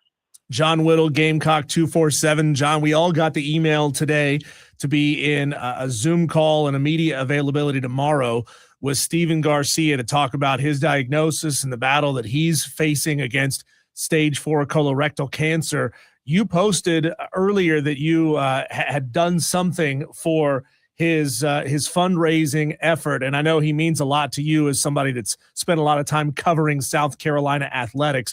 Can you go into what you did if you're willing to? You don't have to, or if just some of those moments that make Steven Garcia so meaningful to you. Yeah, absolutely. I mean, he was a unique character to cover, that's for sure. He always kept you on your toes. You never knew what was gonna happen with him, whether it was on the game field or somewhere away from it. And so he kept you out there. But he was certainly the life of the football team there for a little bit, and on the field as well. And I was trying to think of what to do, and the GoFundMe came across, and I thought, that Alabama game was just absolutely incredible, and knew he had 201 passing yards there in that game, and in that 2010 game when South Carolina beat Alabama, number one Alabama 35-21, and I said, I'll throw $201 out there into his GoFundMe in honor of those 201 passing yards. And Alshon Jeffrey had quite a few of those, but that was such a memorable day for him and the Gamecocks, and I thought that that would be a neat little tribute, in addition to being hopefully a little bit of a helpful tribute. I know that fund keeps going up and up and up. I haven't clicked on it since early this morning, but it's in the six figures, and it just is a testament to how Steven has kind of touched or impacted people's lives in various ways.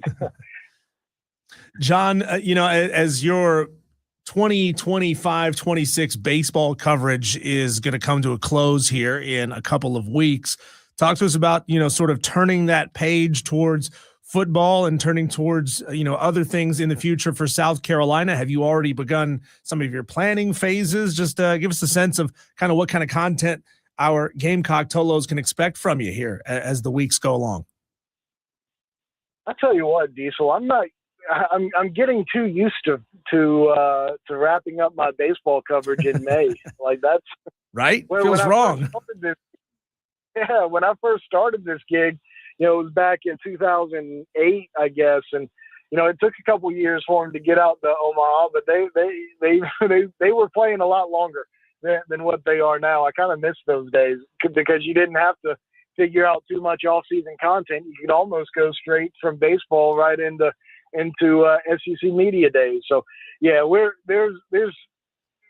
there's certainly a transition here that has to happen, but there's going to be plenty for me to do when it comes to the coaching search. I don't think it's something that's going to happen overnight, especially if Kevin Schnall is truly the top guy. But there's basketball portal stuff still happening and putting together that team. There's about 3 more guys, two primary guys, and probably 1 or 2 more on top of that South Carolina basketball is trying to get. And there'll be the evaluation side of that. There's camps all summer from a football and basketball standpoint, from that matter. But you know, we always have an eye on the football team and always have an eye on the football season. So there's plenty going on from that world too. So it doesn't ever really stop, as you know, being in this business. Mm-hmm. There's always something to talk about, and we're going to keep motoring right along. But another thing I got to do is hire another staff member to work at Gamecock 247. So that's also near the top of the priority list. So folks can stay tuned for that as well. Yeah, how about that? We'll start it, or we'll finish it the way we started it. You're the name of your outlet has changed names to Gamecock 247. You told us before, all of the same content creators and writers and reporters that were on staff are staying on staff, so the quality is going to stay just as high as always. And adding somebody new, how is that process going to go? And if, just in case any of our Tolos are hardcore into sports reporting and may want to try their hand at it, how do they submit work for your review? Yeah, well, it's very little has changed since the calendar flipped to May 1st. Tony Morrell did leave and is no longer a part of the site, but the crux of our staff is still intact, and you know, our name changed and our social media accounts changed. They went with somebody else, but they all besides that remains the same. But you know, I'm not too hard to track down on Gamecock 247. I'm not too hard to track down on Twitter or X. So folks can just reach out to me in one of those manners, and we'll coordinate and collaborate. Well, good luck to you, John. I know you're going to find somebody that's going to bring a fresh perspective and a whole lot of skills because you're a quality outfit over there, and we appreciate your time as always. John Whittle. Well, Diesel, come on down to Columbia if you want to. Man, these gas prices are too high at $4.30 a gallon. I can't commute down to Columbia that much. Okay, fair enough.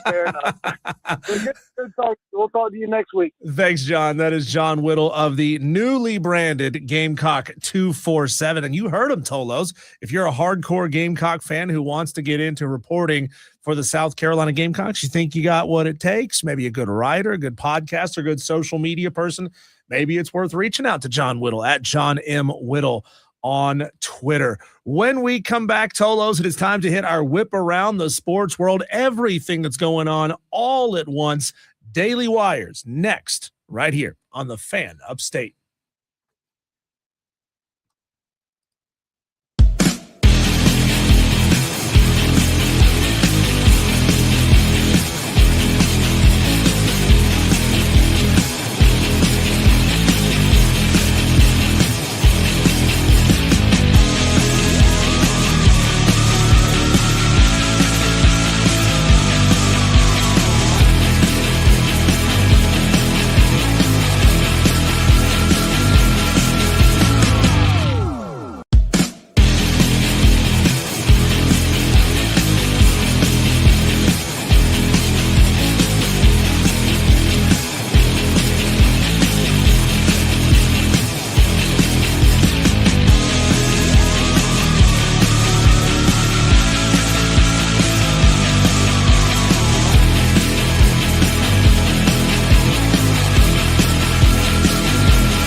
Well, let's get to it, Tolos, and let's get to it quickly. Our daily wires, the buzz happening around the sports world tonight. Game 2, Lakers Thunder. Oklahoma City owns a 1-0 series lead. Luka Doncic, which a lot of Lakers fans are saying, please, Luka, please come back. We can't do this without you.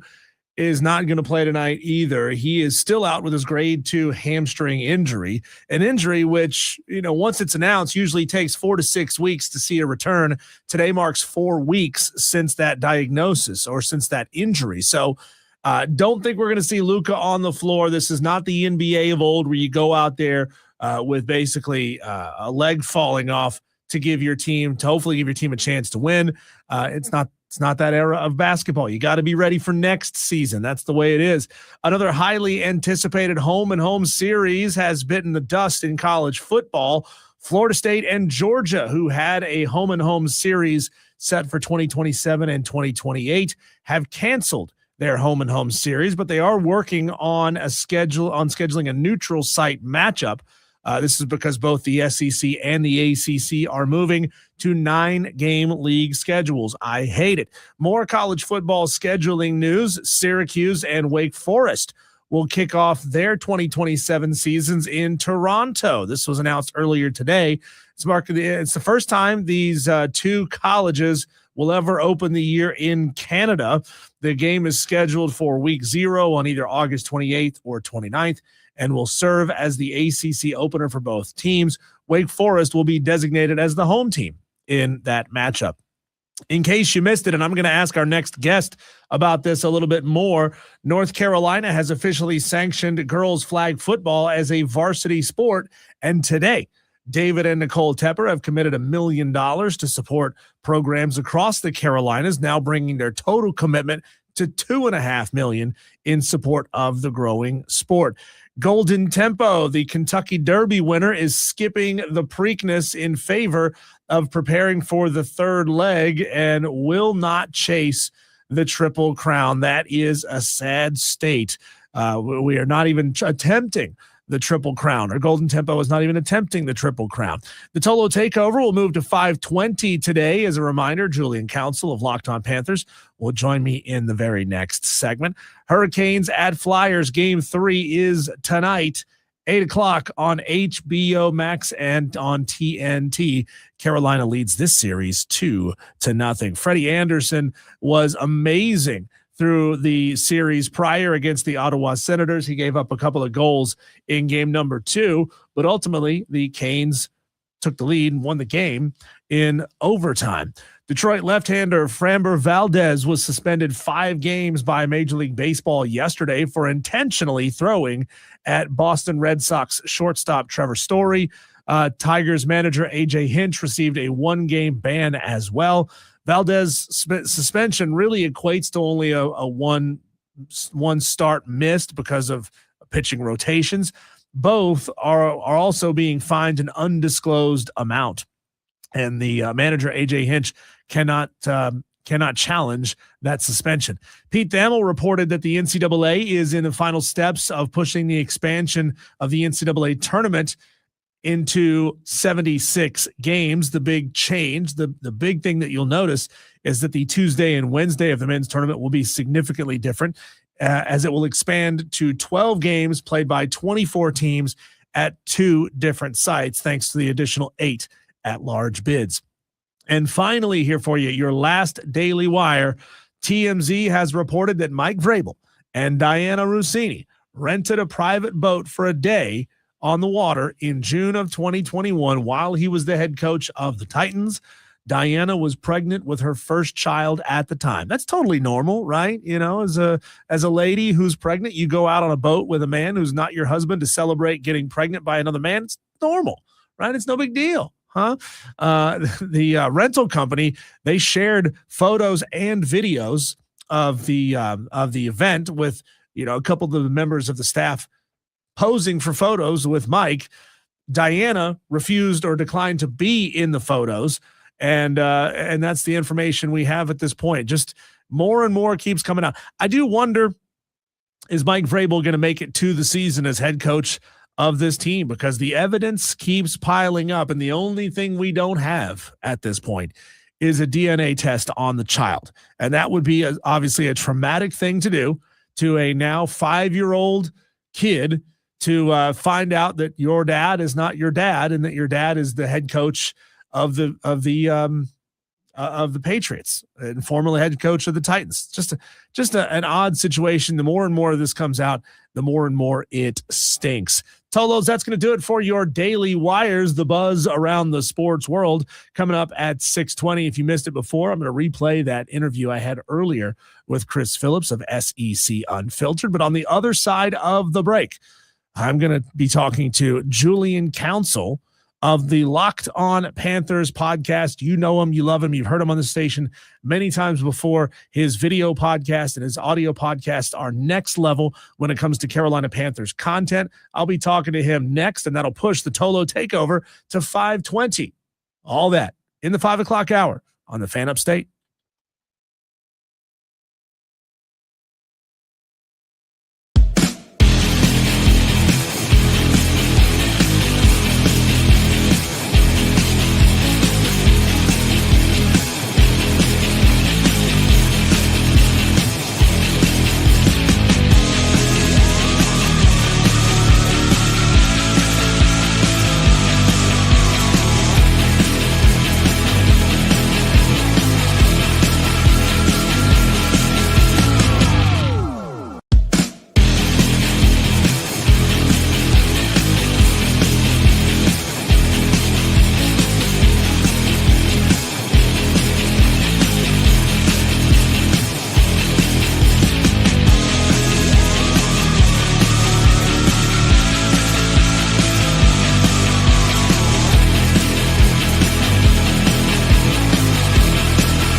Well, for many of us, college football still feels like something way off in the distance, still weeks until summer camps begin, fall practice, and then, of course, games. Gosh, it feels like it is an ocean away, but things are ramping up, just getting started in the NFL as video was released today of a couple of Carolina Panthers rookies making their way towards the building to talk about all things Carolina Panthers, break down the draft, and maybe do a little projecting this season. Let's talk to Julian Council of the Locked On Panthers podcast. Does an absolutely amazing job. Julian, have you held your breath yet? Because it's going to be months until you get a vacation. Yeah, man. Well, I mean, it's kind of like a vacation now because nothing's actually happening. Like, yeah, you mentioned the rookies. They have minicamp this weekend. Maybe I'll go out there tomorrow. There's not really much to gain from that. I'm just going to tell people to view it as freshman orientation back in college. When you were in college and you showed up at campus, had orientation, what did you do? Did you gain anything valuable out of that experience? Probably not. You just got acclimated to your surroundings and you met some people, and then you went back home. Like, that's exactly what these guys are doing this weekend. So when you see rookie minicamp highlights this weekend, just roll your eyes, go outside, and enjoy time with friends and family, and don't get caught up in all that nonsense. But you can be excited, certainly, but like, let's not make it more than what it actually is, which is really just freshman orientation in college. So what you're saying is the person who has to sit and chop together highlights and videos of guys walking through halls are maybe spinning their wheels a little bit, not creating the most impactful content? Well, if you work for the team, totally fine. If you're just a random person on YouTube, like finding some of these clips and splicing them together, hey, like, that's your hustle, man. I get it, but come on. You can do better than that. Be better. Julian Council of the Locked On Panthers podcast. Early in the process leading up to the draft, the talk around, needs for the Panthers were around defensive playmakers. Then the rumors started leaning towards tight end, and they ultimately go offensive line, tackle Monroe Freeling out of Georgia. If it were a modern movie, it would have played out, subverting our expectations. What have you heard from Dan Morgan on what he was thinking and when, and how it went from defensive playmakers to offensive line? Well, that's nothing that Carolina ever said. That's just the mock drafts and what people are projecting. And, they hear things. And most of these mock drafts are meaningless. And all of them really are meaningless. But some do have real intel as far as what people have heard about the Panthers and heard about other teams. And, yeah, there was plenty of intel that said Carolina could be interested in a tight end, that they could be interested in maybe a safety like Dylan Thieneman, who was sitting there. They could be interested in taking an offensive lineman. They want a wide receiver. There was a really good case, I felt like, going into that pick at 19th overall on that Thursday night a couple weeks ago, to where they could have taken 6 or 7 positions. You could have made a really good argument for why they did that. But if you've listened to Dan Morgan since he's taken over this job, like really listened, he told you this is what he was going to do. Well, first off, they're going to go best player available. And they went best player available. Monroe Freeling was the top player on their board. At least that's what they tell us. I believe them based off of the fact that he said, even just a couple weeks ago, as long as he's here, he's going to make sure the offensive line and defensive lines are strong. We have seen how big of a catastrophe those spots have been for the Panthers back in 2023 and in 2024. And Dan Morgan, who was here, said, never again, not as long as I'm in charge here in Carolina. So he said that multiple times, even dating back to when he first took the job. So if you just listen to what he said and how he's approached the offensive line and spending the most money on that position than anyone else in the league last year and now heading into the season, and then defensive line-wise, they spent on Derek Brown, they spent on Jalen Phillips, and all the other interior defensive linemen, it's not shocking that they went with Monroe Freeling there in the first round and then turned around on Friday night and then drafted a defensive tackle. So, yeah, just based off what he said, not surprised at all. Julian, what does it mean for Ike Ekwonu? I know he's coming off of that patellar tendon injury, and that takes a lot of time to get back from.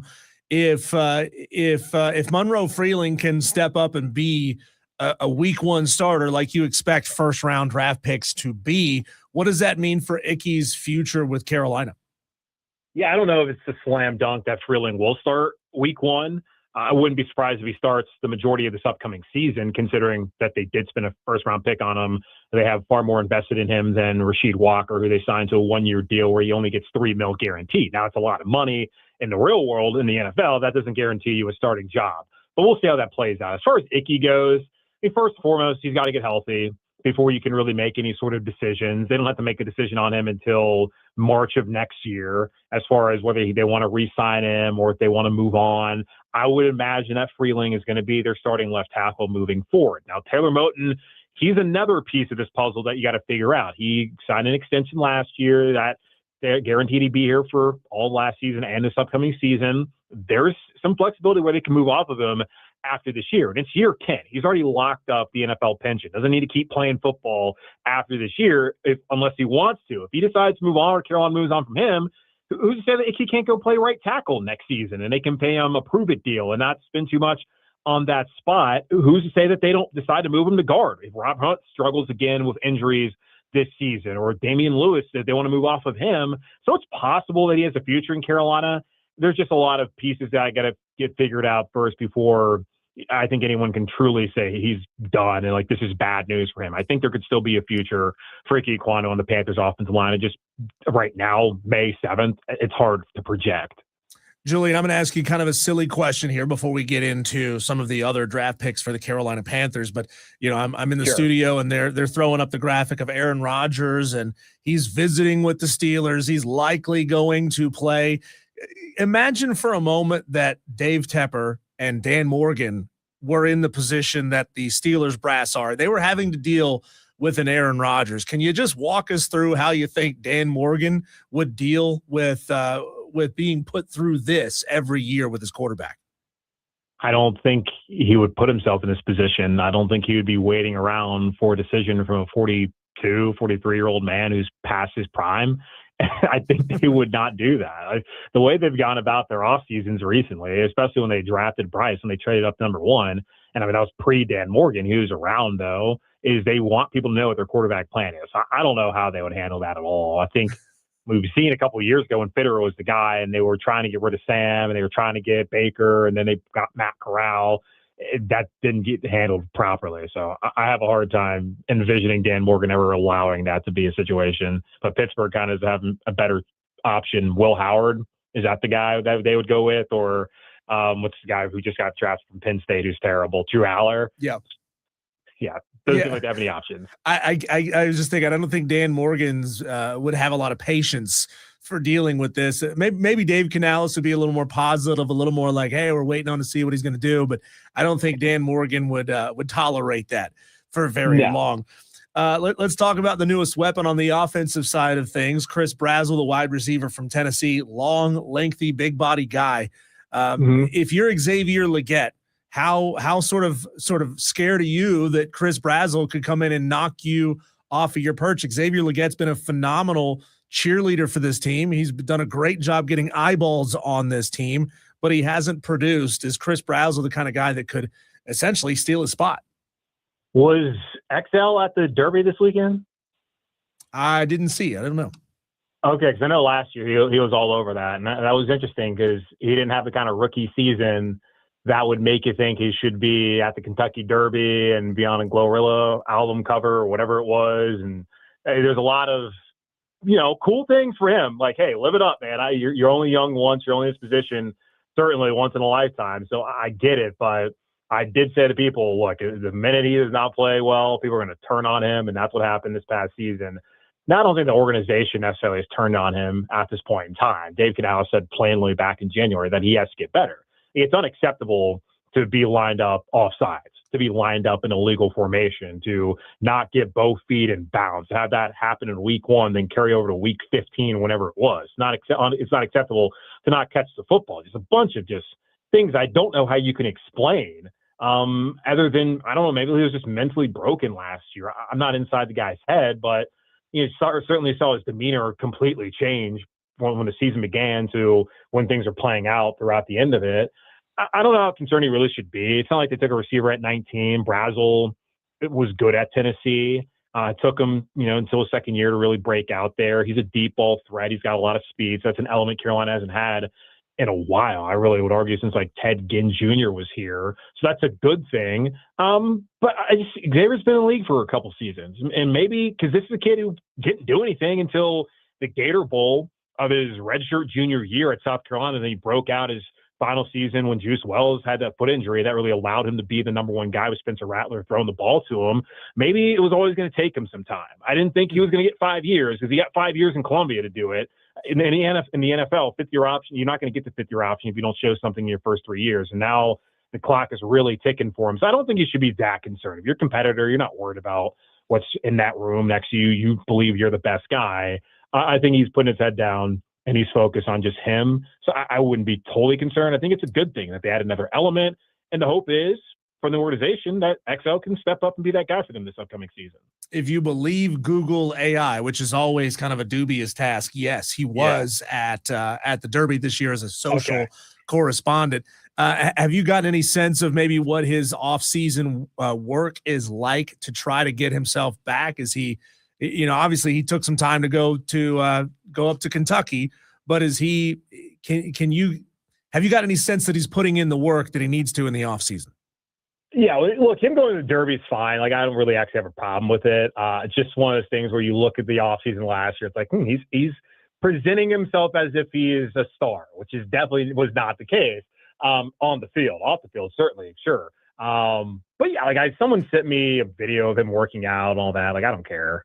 Everybody works out. It doesn't mean anything. I'm sure he'll be there with throwing sessions in California with Bryce.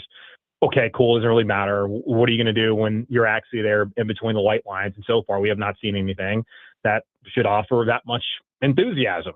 So, yeah, I haven't gotten any sense other than what was sent to me by a fan, and I don't care about workout videos in the off season. They mean nothing. I guess anybody can look good if there's an editing room and you can. Yeah, I mean, I could put together a workout video and be like, hey, I'm in the lab. Like, okay, cool, dude. You're doing your job. You're being a professional. You're staying in shape. That's what you're expected to do. We don't have to pat these guys on the back for doing the bare minimum of what's expected of a professional athlete. Talking to Julian Council of the Locked On Panthers podcast. You've had a little bit of time to look over some of the footage, I guess, of their 5th-round pick, Sam Hecht, the center out of Kansas State. Luke Fortner, 1-year deal. They'll know what's going to happen with him after the fact. Do you believe Sam Hecht has the skill set? Maybe not this year. Obviously, he's a 5th-round pick. There's work to be done. But of the future, is he the center of the future? Does he have that potential? Yeah, it's possible. You look at some of the scouting, there's a belief that he can eventually be an average starter. And for a guy drafted in the 5th round who's a walk-on at K-State who didn't turn himself into an all Big 12 player the last 2 seasons, like that's pretty good story and pretty good projection. I don't know about this year. Look, Fortner is only getting paid $1.325 million guaranteed. Like that, like Walker does not guarantee you a starting job in the National Football League. You got to go out and you got to have to certainly earn it. And they like Nick Samac, who they brought in last year, who was with Baltimore before. And of course, they like Fortner having spent a 5th-round pick on him. And I look at Dame Brugler of The Athletic. He had him as his number 2 rated center going into the draft. There's other people like Lance Zierlein of NFL.com who had him going in rounds 3 or 4. And of course, he went to the 5th round. So he was projected and at least graded higher by some of the scouts out there who don't actually pick the players, which we understand. But it makes it interesting to where, okay, maybe this is a guy that you kind of got as a steal. And he started 25 games last 2 years at K-State that has, if anything, they've produced some really quality offensive linemen over the last couple of years under Chris Kleiman, who's now their retired head coach. So it's possible he could be that guy. They haven't drafted a center since Ryan Khalil back in 2007, and I'm not counting Cade Mays when they drafted him. The plan was not for him to be a center, and that was a previous regime. It took this regime for him to actually get the opportunity, and they didn't want to give it to him either time. They wanted Austin Corbett to be the guy. So, yeah, he could be long-term the starting center, but it's probably going to be more of a projection as far as him biding his time behind Fortner this upcoming season.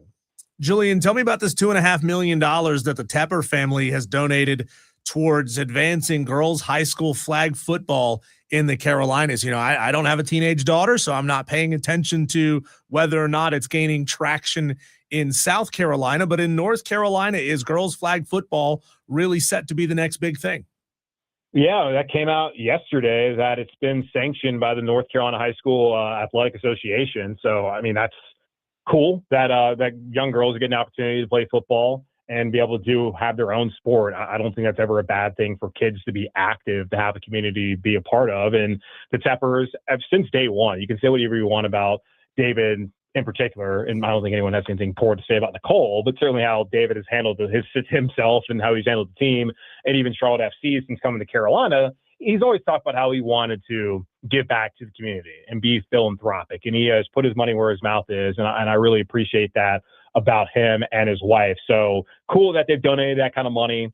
Cool for the state of North Carolina that they've allowing this opportunity for young women to go play football in a flag football setting, and it'd be cool if all 50 states one day had it sanctioned. And I know it's going to be the Olympics as well. So yeah, I just think it's a cool opportunity for a lot of young women out there who probably love football and don't get a chance to actually play, real tackle football. This is an avenue for them to do that. And again, to be active, to be healthy, like people go outside, be happy, see the sun, play sports. I think it's a good thing.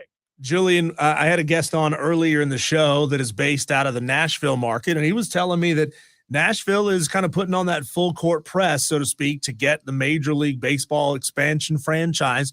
They're making hats. They're really kind of seems to be a big social push in Nashville to get it. How about the city of Charlotte? You're there in Charlotte. What's going on? What's shaking?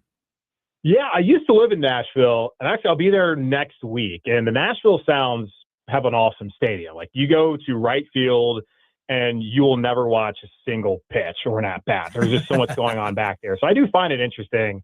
Like, Nashville has become a great party town. I mean, there's so many other things that are great about that city aside from what's get broadcast by their tourism board, but it's a cool place to live. It's interesting that they would actually want an MLB team. There's just so many games and they actually matter, where minor league is just a good time. So I don't know why they would want to do that. I don't know who the rich guy is. Like, for Charlotte and even for Raleigh, it comes down to, is there a rich guy who wants a Major League Baseball team? For me personally, I'm good. I'm a Braves fan. I've always been a Braves fan. I don't need it to be harder than it already is to watch the Braves, who are actually a good baseball team, play baseball. I think what we have for our minor league team is perfectly adequate. The skyline's great. It's basically there to be an Instagram backdrop. We don't need to have a major league team. Having the ACC baseball tournament like we have in a couple weeks' time, that's awesome. The Bananas, whenever they come around the country, that's cool, even though they're probably more of a Bank of America Stadium kind of deal at this point in time. I'm just surprised that Major League Baseball is trying to expand. Is baseball, I love it. I'm a college baseball fan more than Major League at this point in time. MLB is just too many games. There's that much of a thirst around the country for Major League Baseball to where we're expanding to 2 more teams. That's interesting to me. Yeah, it does. Yeah, I get it. And basketball's a global game. Baseball certainly is not. It seems like a Rob Manfred passion project that he's had it on the back burners for years now, that he wants to bring this league to 32 teams like everybody else. And you got to add 2 more. And, Charlotte, Raleigh, Nashville, Orlando, options on the East Coast. I actually like Raleigh in the Triangle area more. Isn't Tampa already a concerning market? I know. Why? There's not enough markets to me. Right. In my layman, understanding that really have that much of an appetite for a Major League Baseball team. For baseball, yeah. Minor League Baseball is great. I hate that, with the whole MLB, and minor league baseball situation a couple of years ago, they lost a bunch of minor league teams across, the United States. I think that stinks. But do we need more Major League Baseball? Really? That's just why. Okay, cool. The common, idea is that Orlando is the fallback in case Tampa loses the Rays, and Orlando would be right there to scoop them up. But we'll see. Who knows if this thing happens or when it happens? But I would love to see it in the Carolinas, and I'd love to get some rivalry going between, more rivalry between Charlotte and Atlanta, or Raleigh and Atlanta. I think it all makes it a lot of fun. We got to get you down here to the brand new Spartanburger Stadium, Julian, the high A affiliate of the Texas Rangers. Beautiful little ballpark in downtown Spartanburg. The area is blowing up. What I'm talking about. Come see it, man. That's the kind of baseball I want to see, man. Yeah. Give me minor league baseball where I can have a beer, kick my feet up, barely pay attention, or give me some high stakes college baseball, which we're going to get here in a couple weeks' time. Hey, Clemson, big series against Florida State this weekend. Can they save their season? That's what I'm interested in, man. Not about MLB expansion. Well, we got midweek next week between Clemson and USC Upstate, at Fifth Third Park in Spartanburg. So and a big midweek win against Coastal, who Yeah. beat the crap out of North Carolina last week. But whatever, midweeks they don't mean that much. Got to win on the weekends. So Julian, always great to talk to you, and obviously we'll be reaching out as we get closer and closer to the season, as things start shaking. Good to hear from you, pal. Yep, appreciate the conversation as always. Enjoy your weekend, guys. Good stuff. Julian Council of the Locked On Panthers podcast. So plugged in. His content really is fantastic. And obviously you could tell he knows his stuff, man. He's moving a mile a minute. So check out his content. When we come back, let's do this, Tolos. Let's let you grab a hold of the phone lines at 844-326-3663. I'm talking Dan B, Tom in Somerville, Dewey, wherever you are. Be ready, call into the show, be a part of it, and take over these airwaves next.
Well, if $20 million is not enough to motivate you to get out and play elite golf this weekend, then maybe getting into the PGA Championship, the second major of the year, could do it for you. As of right now, at the Truist in Charlotte, Sungjae Im leads the field, and he seems to be like he's setting up to lap the field. Round number one, obviously, still a lot to go. He started on the back nine. He birdied 10, 11, 13, 14, 15, and 17 and went pars the rest of the way. He is on hole number 2 as we speak. So 6 under par through 8 holes for Sungjae Im. Matt McCarty is number 2.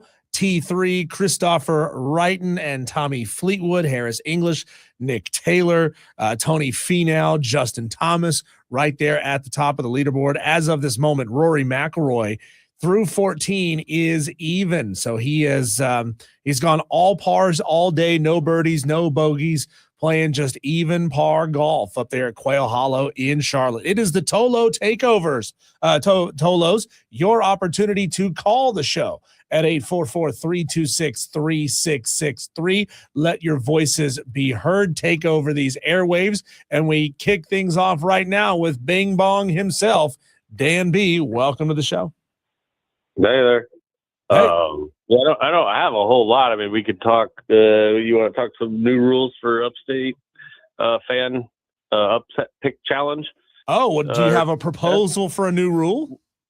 Well, I know we had discussed a couple things. I didn't write them all down, but I know we were talking about double points for the bowls and the. Oh, I do remember. See, you're on top of things, Dan, because these things are, once I commit them to message you with them, basically, they go bye-bye out of my brain. Right. And I forget about it until it's time to start thinking about the upset pick challenge for next year. So Yeah. double points for games in the postseason. Yeah. I like it. You know why? Because so many of the games are 1.5, 2, 2.5 point spreads, and we don't see a whole lot of movement. So I'm gonna say yes to that. We need the Tolo's opinions. Should we do double points in the postseason? Okay, There you go. I like it. What else you got?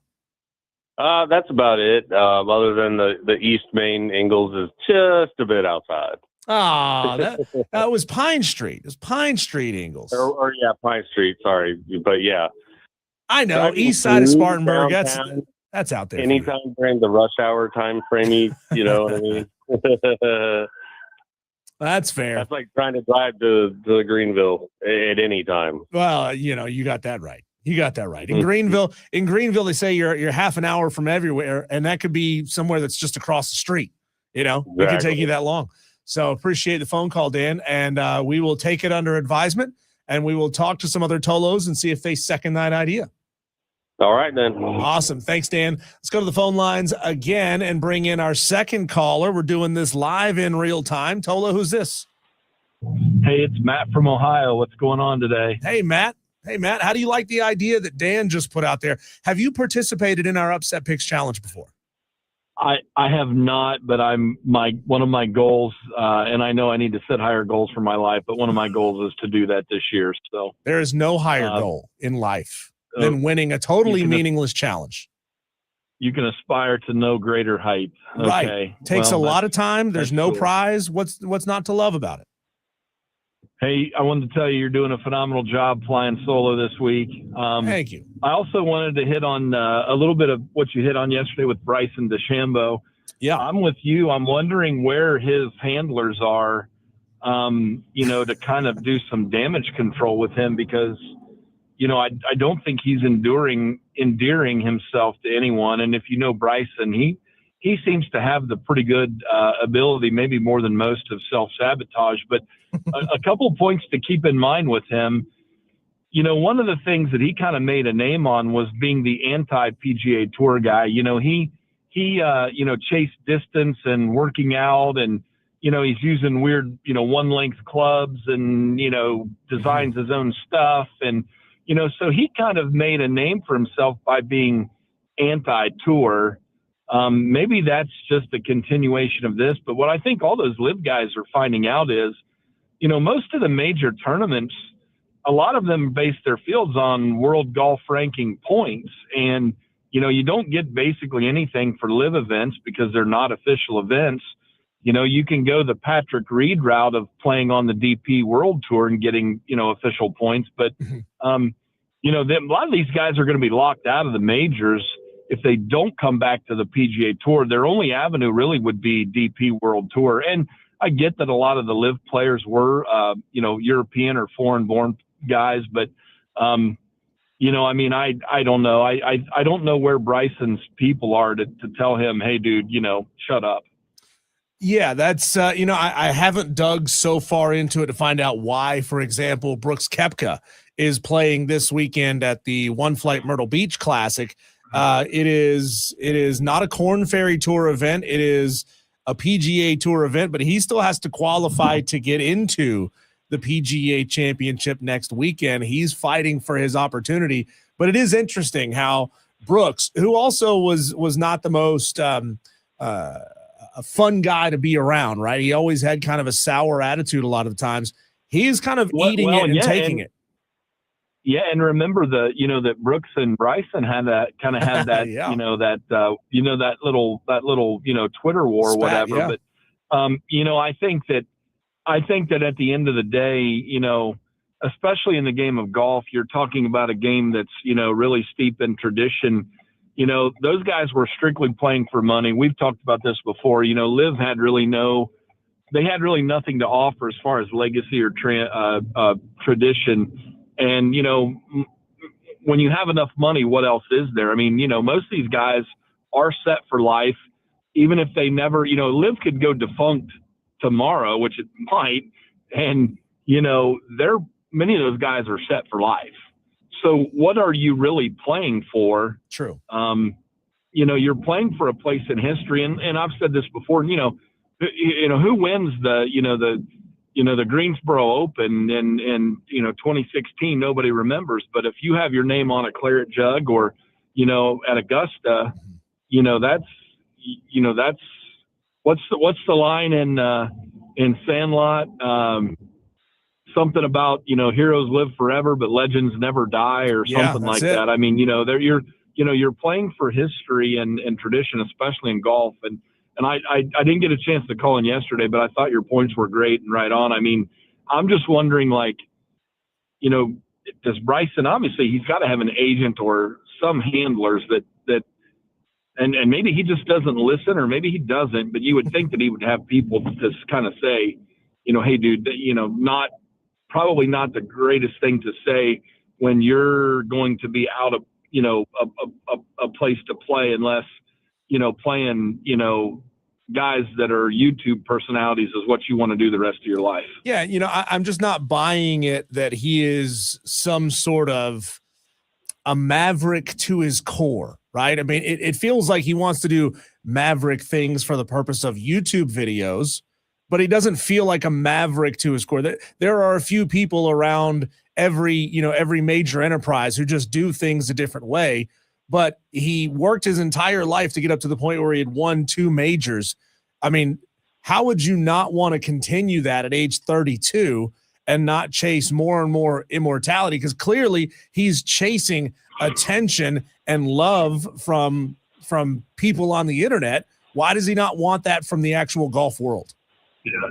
Well, and eventually, if he doesn't have a place to play, his decline in the world ranking points will keep him out of, you win the Masters, it's a lifetime exemption, but I think everything else, there's a component in there of world ranking points. Yeah. And so, you run out of a place to play where you're not accumulating, you don't get world ranking points for playing 9 holes with Paige Sporonic or whatever that girl's name is on YouTube. Right. I mean, you might get some clicks, but you're not going to get, and guess what, Bryson? If I'm watching that, I'm not watching it for you. Yes, exactly. There are other reasons, at least 2 that I can think of, to watch Paige Sporonak's content. Good call, Matt. Right. Yeah. All right. Have a great day. Good to talk to you, Matt from Ohio. Appreciate you being a part of the Tolo Takeover. 844-326-3663. We used to have this contingent of Tolos who would call in every time right out of the gate for the Tolo takeover. Let's get that going again, Tolos. Get out the phones and dial 844-326-3663. I know the last time we heard from Tom in Somerville, he was kind of feeling a little bit under the weather. Maybe the allergies down there in Somerville are still kicking his butt. I don't know. Maybe he's under a rock because the South Carolina Lady Gamecocks softball team took a loss and things are not going well for them. But to that point, let's hear some audio from Brooks Koepka. This was mixed into that greater piece of audio that I played earlier from the Golf Channel, where Ryan Lavner basically said that, Bryson DeChambeau is playing a game of chicken with the PGA Tour, and the PGA Tour is not going to turn. Maybe he feels like his star is so big that the PGA Tour will eventually capitulate and say, oh, Bryson, please come and play on our tour. We need you so much. Our ratings are crap without you. I hate to tell you, Bryson, but the ratings are great without you. The ratings are higher than they've ever been. The money is fantastic. They have all the best golfers in the world, 46 of the top 50. We talked about that yesterday. We'll get to that Brooks Koepka audio here in just a moment. Let's go to the phone lines again on the Tolo takeover. Tolo, who is this? The experience. Hey, buddy. What's going on? How you doing? Good. What you got for me today? It's the floor is yours. So nobody's calling in. I guess I have to be everybody today. You are the guy. You're caller number 3. Tom in Somerville, and I want to talk about Dewey. And I can't think of the other Tolo's name. What's his name? He's pretty cool. He talks like this. He's like, yeah, man, everything's pretty cool, man, and yeah, that is he who will remain unnamed. A Tolo who got very upset after the Miami loss in the national title game. He got upset that Tolos were calling in and casting aspersions on his integrity, and he has not called into the show since. Oh, no, not him. I destroyed him. Okay. The other guy, he's pretty cool. He calls in here periodically, but he has like a cool 70s hippie type guy. I cannot think of his name. You're not thinking of Rick and Greer, are you? Nope. No, that's the old guy. No, not Rick. Nah, Rick's probably doing his you going to let him talk to you like that? But, no, man, I'm just trying to find out where everybody is. So, I ain't got nothing to talk about, but come on, y'all.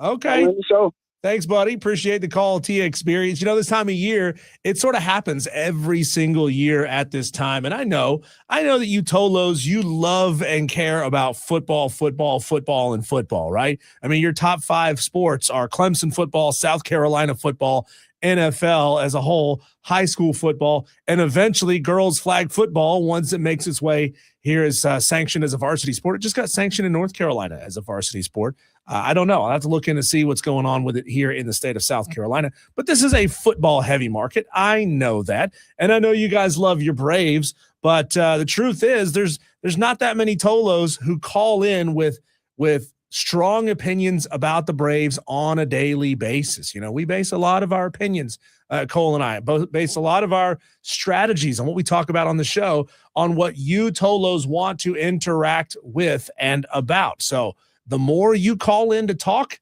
NBA, it can't just be one guy every 2 weeks talking NBA. It can't be one guy a month talking about NHL hockey. It has to be every single day texting in and calling in about your favorite sports. And then that tells us that you really care. And then you have to continue that interaction. See, we do our jobs. You've got a job to do as well. 844-326-3663. But here's that Brooks Koepka audio. This was audio ahead of this weekend's event in Myrtle Beach. He is competing in that event. Watching it, obviously this is an audio medium, and you can't see the expression on his face. This is kind of just the general Brooks Koepka look. He kind of always looks exhausted or browbeaten just a little bit. This is not post-tournament. This is before the tournament started. But, Brooks has really kind of taken the strategy or the tact that I know what I've got to do. I took the money with Liv. Maybe he feels like it was a mistake. Maybe he feels like he's just got to eat it, grin and bear it, and go through it before, he can get back in the good graces of the PGA. But here he is talking about, kind of facing the sanctions that he has to face and working through them. And I think this is the right way to go. If you want to be an elite level golfer playing on the highest level tournament in the world, then this is how you have to behave. The way I look at it is I'm itching to get in, but I'm accepting of where I'm at. And I understand that there's prices to pay for coming back, and I'm willing to accept those, and whatever I have to do. I knew this year was going to be challenging to even get in them. I kind of thought maybe by around US Open, but to know that I'm kind of knocking on the door already is a good thing. And just the answer to everything is play better, and you're in. The word for that is humility, folks. Brooks Koepka has a lot of humility right now. And who knows? Maybe that pays dividends. Maybe the folks, Brian Rolap at the top of the CEO, of the top of the PGA, sees that and says, he's doing the right things. I want to let him in a little bit earlier. We'll just have to wait and see. But if he keeps playing good golf, he's going to be in there. Speaking of in there, Diana Rossini pregnant with her first child on a boat with Mike Vrabel. This just keeps getting weirder and juicier as more and more information comes out. I'll give you the details, the latest on that, on the other side of the break, right here on the Fan Upstate, Wire to Wire.